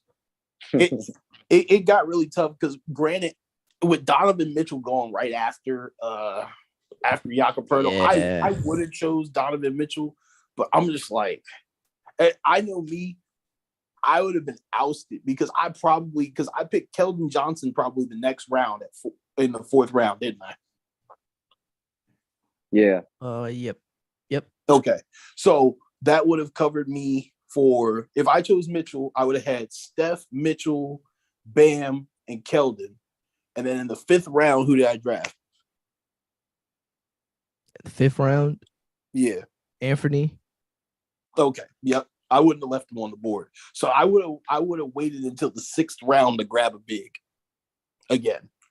And if I didn't get Robert Williams or Mitchell Robinson, I'd have been shit out of luck. Yeah. You would have been okay. Yeah. And I think a lot of these rounds kind of went okay. Larry Markkinen probably is the steal of the draft. At the moment, yeah. He went at like the bottom, like he went before Buddy Hield, and in the fifth, like the bottom of the fifth. Yeah, I was looking at who I would have wanted to grab. I was in such an interesting place because I always had a lot of people take my players ahead of me. Yeah. So when I took Trey, who I was supposed to be LaMelo at first, I guess that ended up being good now looking back. But going on to the second round where I took Paul George, I really wanted Cade. That was my second pick, but the way the draft played, I wasn't able to grab him. But it's just an interesting draft because everybody had their own ideas on what they needed as a team, right? And it's all kind of playing out in an interesting way because some drafts aren't looking that strong, and when you look at some of these picks, like seeing Klay Thompson getting taken in round 5 is absolutely insane now. Fucking nuts. Matter of fact, I'm so glad you said that, bro. Because, bro, oh my God, R.J. Barrett, Larry Markkinen, Buddy Hield, Kelly Oubre, Mike Anthony Edwards was taken in the first round. That's crazy. I'll say this: R.J. Barrett started the season very quiet. Realistically, what I was upset about, because I drafted 11th in the what is this, the 5th round, 6th round? Whatever round is to the right on your screen. 6th round. Yeah. Who I really wanted was Jaden Ivey, and I was looking for him. And J-Kit took him, and I wanted him back because I was like, yeah, bro, he'll make a good backup point guard. I took Jalen Smith in that round. Very upset to find out that Keegan Murray was taken in that round, as well as the last pick, because I wanted Keegan Murray. Yeah, I'm not gonna lie. Like, I like Trey Jones. I'm kind of kicking myself, but for taking him that high, you could have let him drop a little bit. I mean, but like looking at all these players is like it ain't really no one that was really on my rate. Like, God bless them, but like Josh Hart, Gordon Hayward, Cole Anthony, Malcolm Brogdon, all those guys are injury prone as hell. All of them are. And it's like, man, I don't know. Mitchell Robinson certainly, I don't think was worth that high pick. Like, I think 6th round for Mitchell Robinson is kind of high. Mikal Bridges is probably the best pick in that round. I think it's average for Mitchell Robinson to go there. To me, I think Mitchell Robinson in that round is Devin Vassell, yeah. I think it's average because of the fact that it's like, to me, outside, and we'll see as we go through the next few rounds, like he might, to me, be like the last true good big in there to draft. Like, I don't know who the bigs were in 7 and 8. You can't really call him good because of his health, though. Well, I mean, yeah, I like that Robert. Like, he's played this season. Now he's out 2 weeks. Now thank God I got Isaiah Hartenstein. He's gonna take all them minutes. But that's what I mean. Like, it's a to me, he was the last notable big, at least, maybe. Because I don't even know who were the other bigs taken in the next round. I mean, Mo Bamba was the next pick. Oh, and then Steve Adams went. So much. And he doesn't even play. That's a crazy, terrible. Although, hold on, Ivica Zubac went in the 8th round, and he's playing like a god right now. Who took Zubac? Oh my God, Mike drafted him in the 8th round. That could, if Zubac keeps playing how he does, he might be the steal of the draft. Not even gonna lie, like Andre like some of these seeing some of these players like Kuminga and Mo Bamba being taken, they don't get any minutes. So seeing a player like Zubac fall, this is crazy. And even Boyan falling like he did, like Boyan is playing well. Aaron Gordon, he's like sometimes Ayo was a great pick. Kevin Huerter was a great pick. Yeah, Kevin. What round did you get Kevin Huerter? You got him in the 8th. In the 8th, that was a great pick.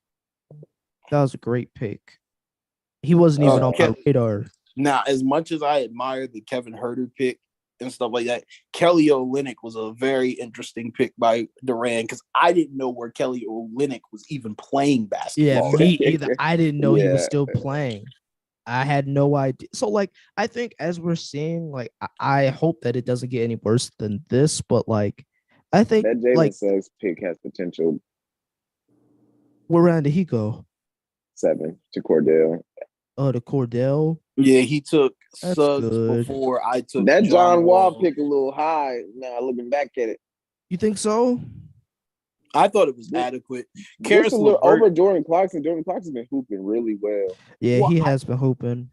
I didn't take Clarkson at that point in time because I was just like, the thing I know about Clarkson is Clarkson's going to score the ball, but he ain't gonna give me no other stats. I knew at least when John Wall in the court, I'm gonna get some assists. And none of us expected Jordan Clarkson to get career high assists this year. Like we didn't know he was going to be playing as well, so it makes sense. But Jordan Clarkson's really been hooping. Props to them guys in Utah because I didn't know Jordan Clarkson could be the leader of a team, and he's obviously leading that youth.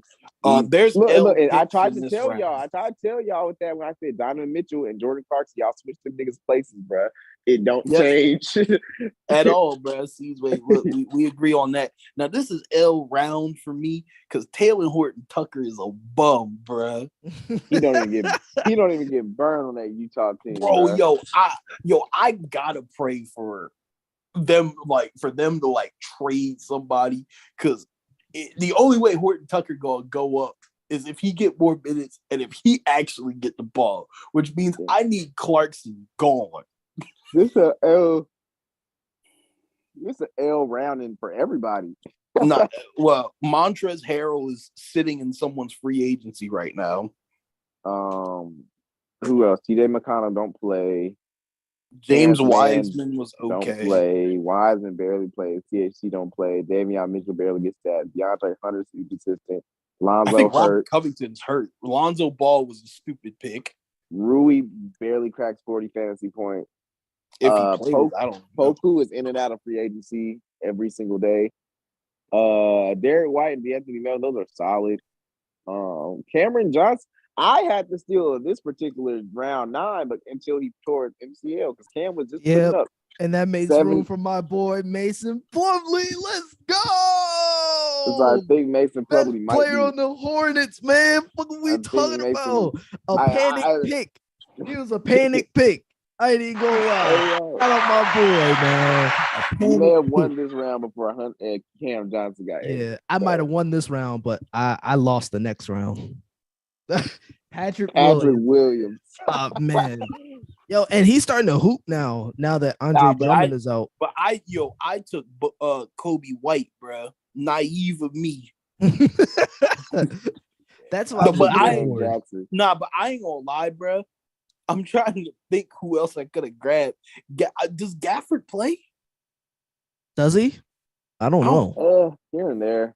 He got dropped by KD. Devontae Graham was in and out of free agency.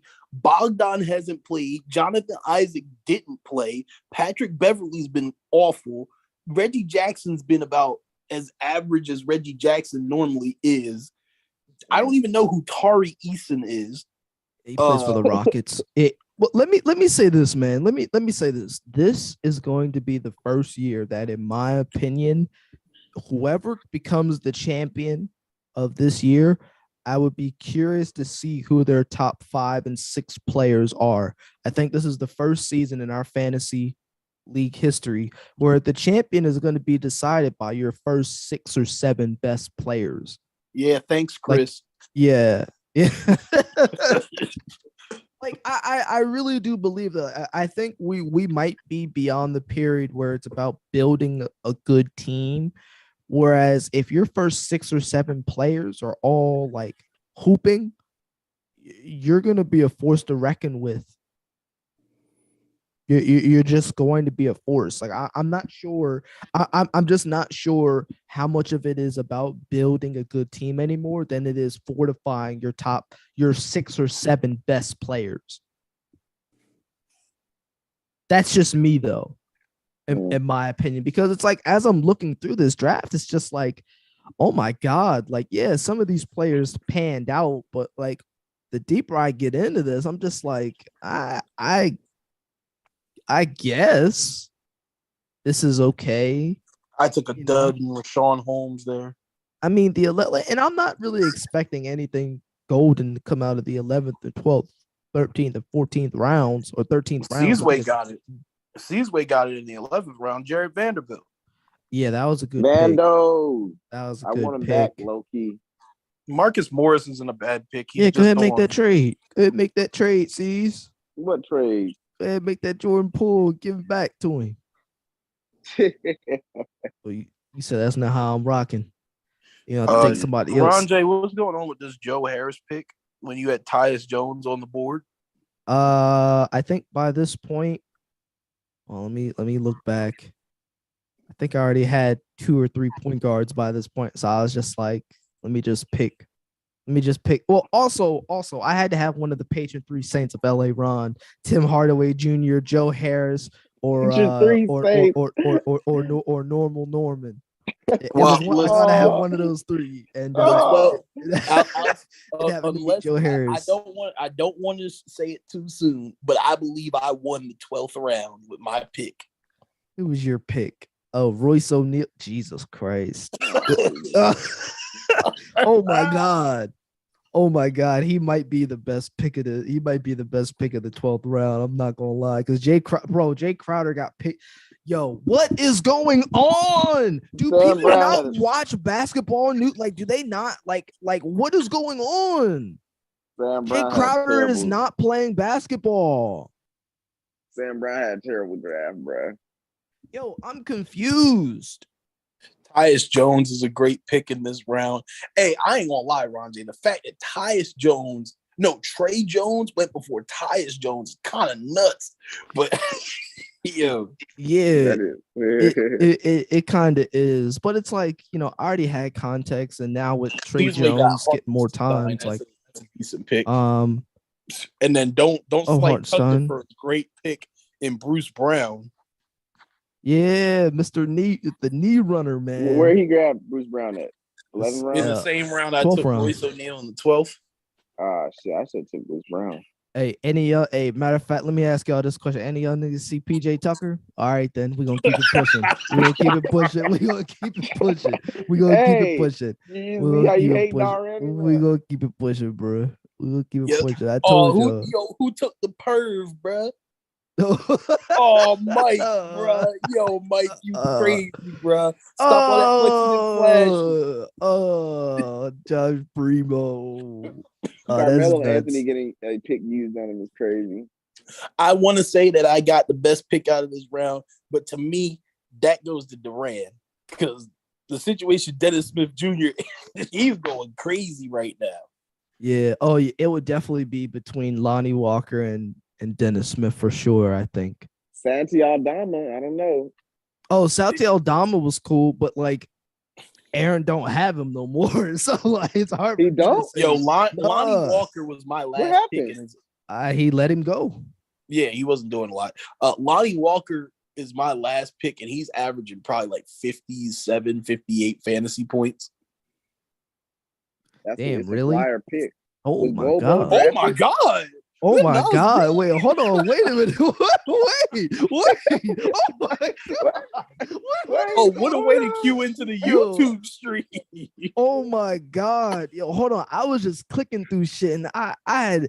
Oh my God! We can react to this. Oh man! Hey, yo! Nah, hold on. We in overtime right now. We react to the top 100 plays. Hey, bro. Yeah, nah, that was crazy. I was coming over here to see if anybody had any chats in here. Looks like Duran had posted some stuff in here. He said, like C's way, Steve Nash wasn't writing up no plays, pick and roll, and ISO ball. Pretty sure C's way called a crazy stray and all of that, but yeah, I don't know what that means. I don't know what that means. That sounds like a damn stray. That sounds like a crazy stray. Josh Christopher got picked up last round. He's in the free agency. Jesus Christ. No, I think it was Sam Brown. Sam Brown actually still has him. Got milk IQ. Sam Brown, bro. Yo, you gotta get some active heads on your team, bro. Yeah, I didn't tell you this, but he was actively pursuing brother Pascal Siakam, man. He wouldn't. How? He wouldn't, bro. This man said Gobert +1. And I told him, I was like, well, who's the +1? I didn't get that far. I told him, look, I need Devin Booker, or this conversation's not happening. That's fact though. And I don't think it went too much further than that. I was like, I don't want Rudy.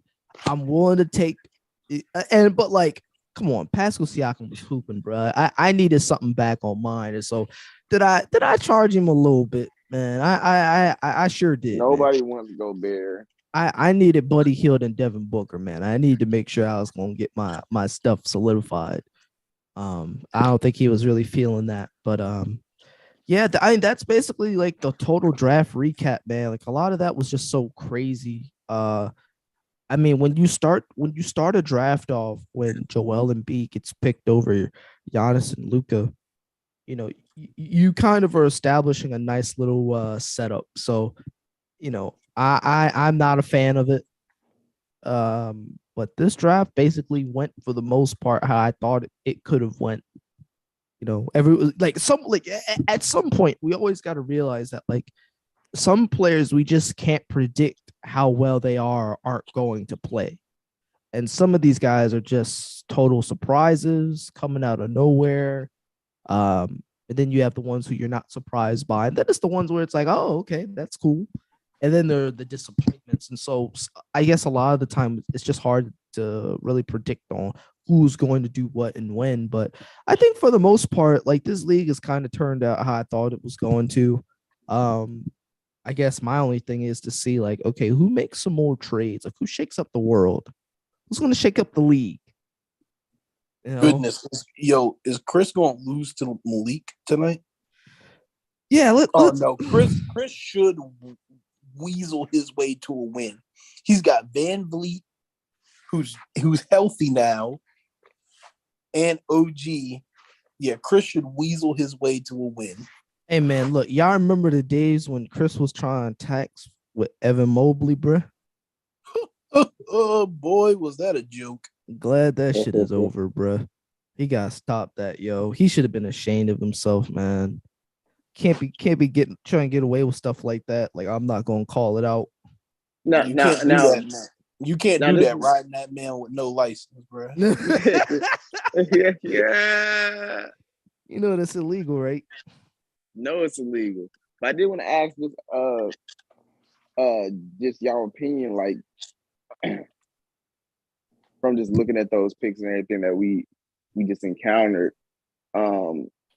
This was a much better draft than last year because more people were around for it. Yeah. Last year we had people missing and everything like that, but like I guess in terms of like a draft, do you think people were drafted smart, intelligently? Like how did y'all see everybody's teams kind of rounding out to seem typical of some people? Overall, like what was your draft rating and how you think it's gonna play out? Like how some of the consequences are positive you think that's come from this draft that you've seen that happen in the season so far?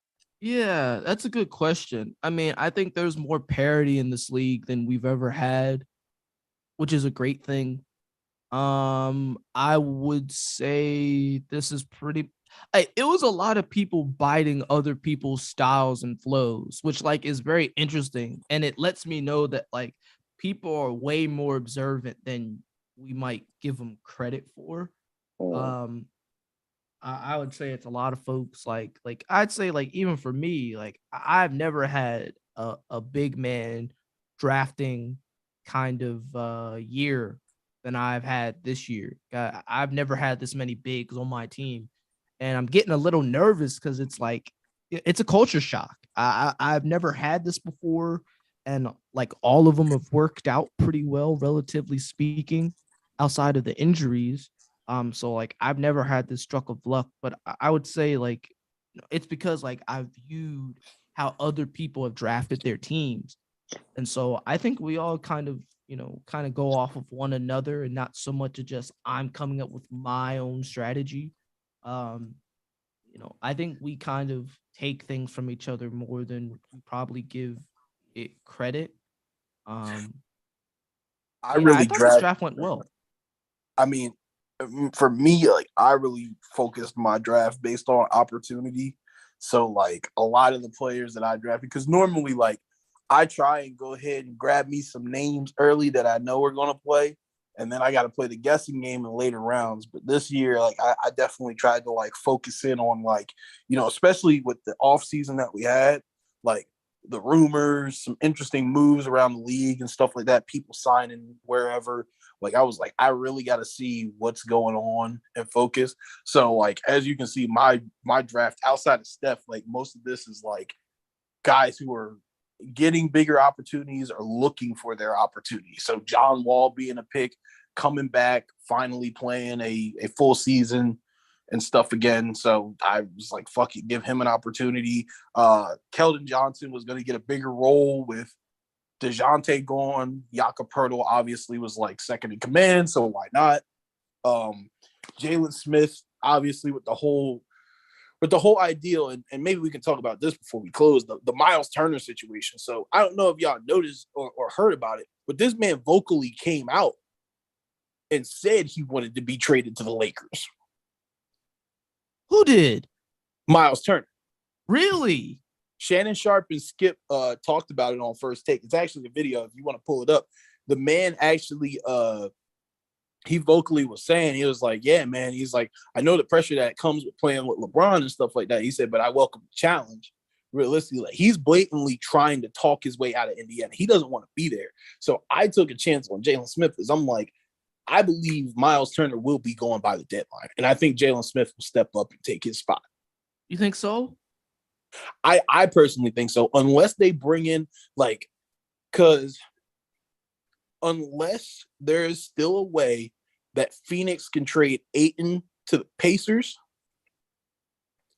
then I don't know if I see another big coming in taking Jalen Smith's spot, possibly.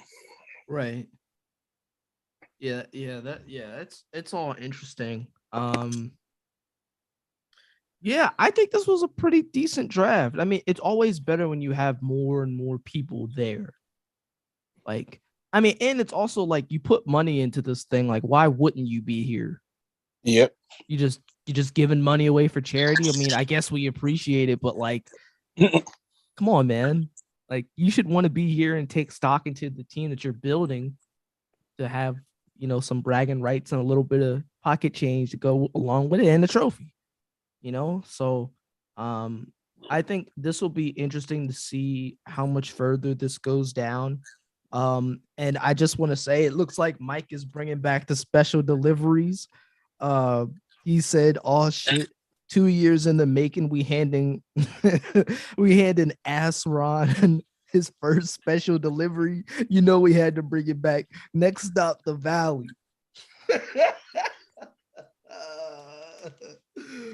Oh, brother. You hear that, C's? They coming to your spot next. They coming to your spot next, man. That's hilarious. But I think I'm gonna end it here. We're gonna call it a pod. But I think this has been just so much fun having a conversation with all you guys, and just trying to get into some more nuances of the National Basketball Association, and obviously all the news that's ongoing, of course. And I'm excited to always hear what you guys have to say. And we'll see what happens with our fantasy league. This will be, we think we're going into week 4 already. Yep. Or week 4 or 5, yeah. And so it's been a lot of exciting stuff happening, and we'll continue to keep you guys posted on all of the new stuff happening and coming up. I do have one announcement to make. But I'm not gonna make it now. I am gonna make it during the week this week. And it's dealing with it's dealing with the new system here, how we're gonna handle these pink slips, man. Because I definitely have been wanting to bring those into this whole ordeal situation, and we'll see how it goes. If I think it's a disaster, I will quickly can this thing and fuck it. And but that'll come this week. But yeah, since that's it, I'm gonna keep plugging away at this 2K simulation stuff. I really, really, really want to start this back up tonight. Pending the time, of course, and so. But we'll 100% see how this goes, and with that being said, man, we've got Keyshawn Simpson here of the Alpha Land Knicks and also the lead reporter for Ballsack Sports. We've got Seasway here, the reigning, defending, undisputed NBA Flunkies 2022 champ. I'm your commish, RJ of LA Ron. And with that being said, we will see you guys on the next podcast.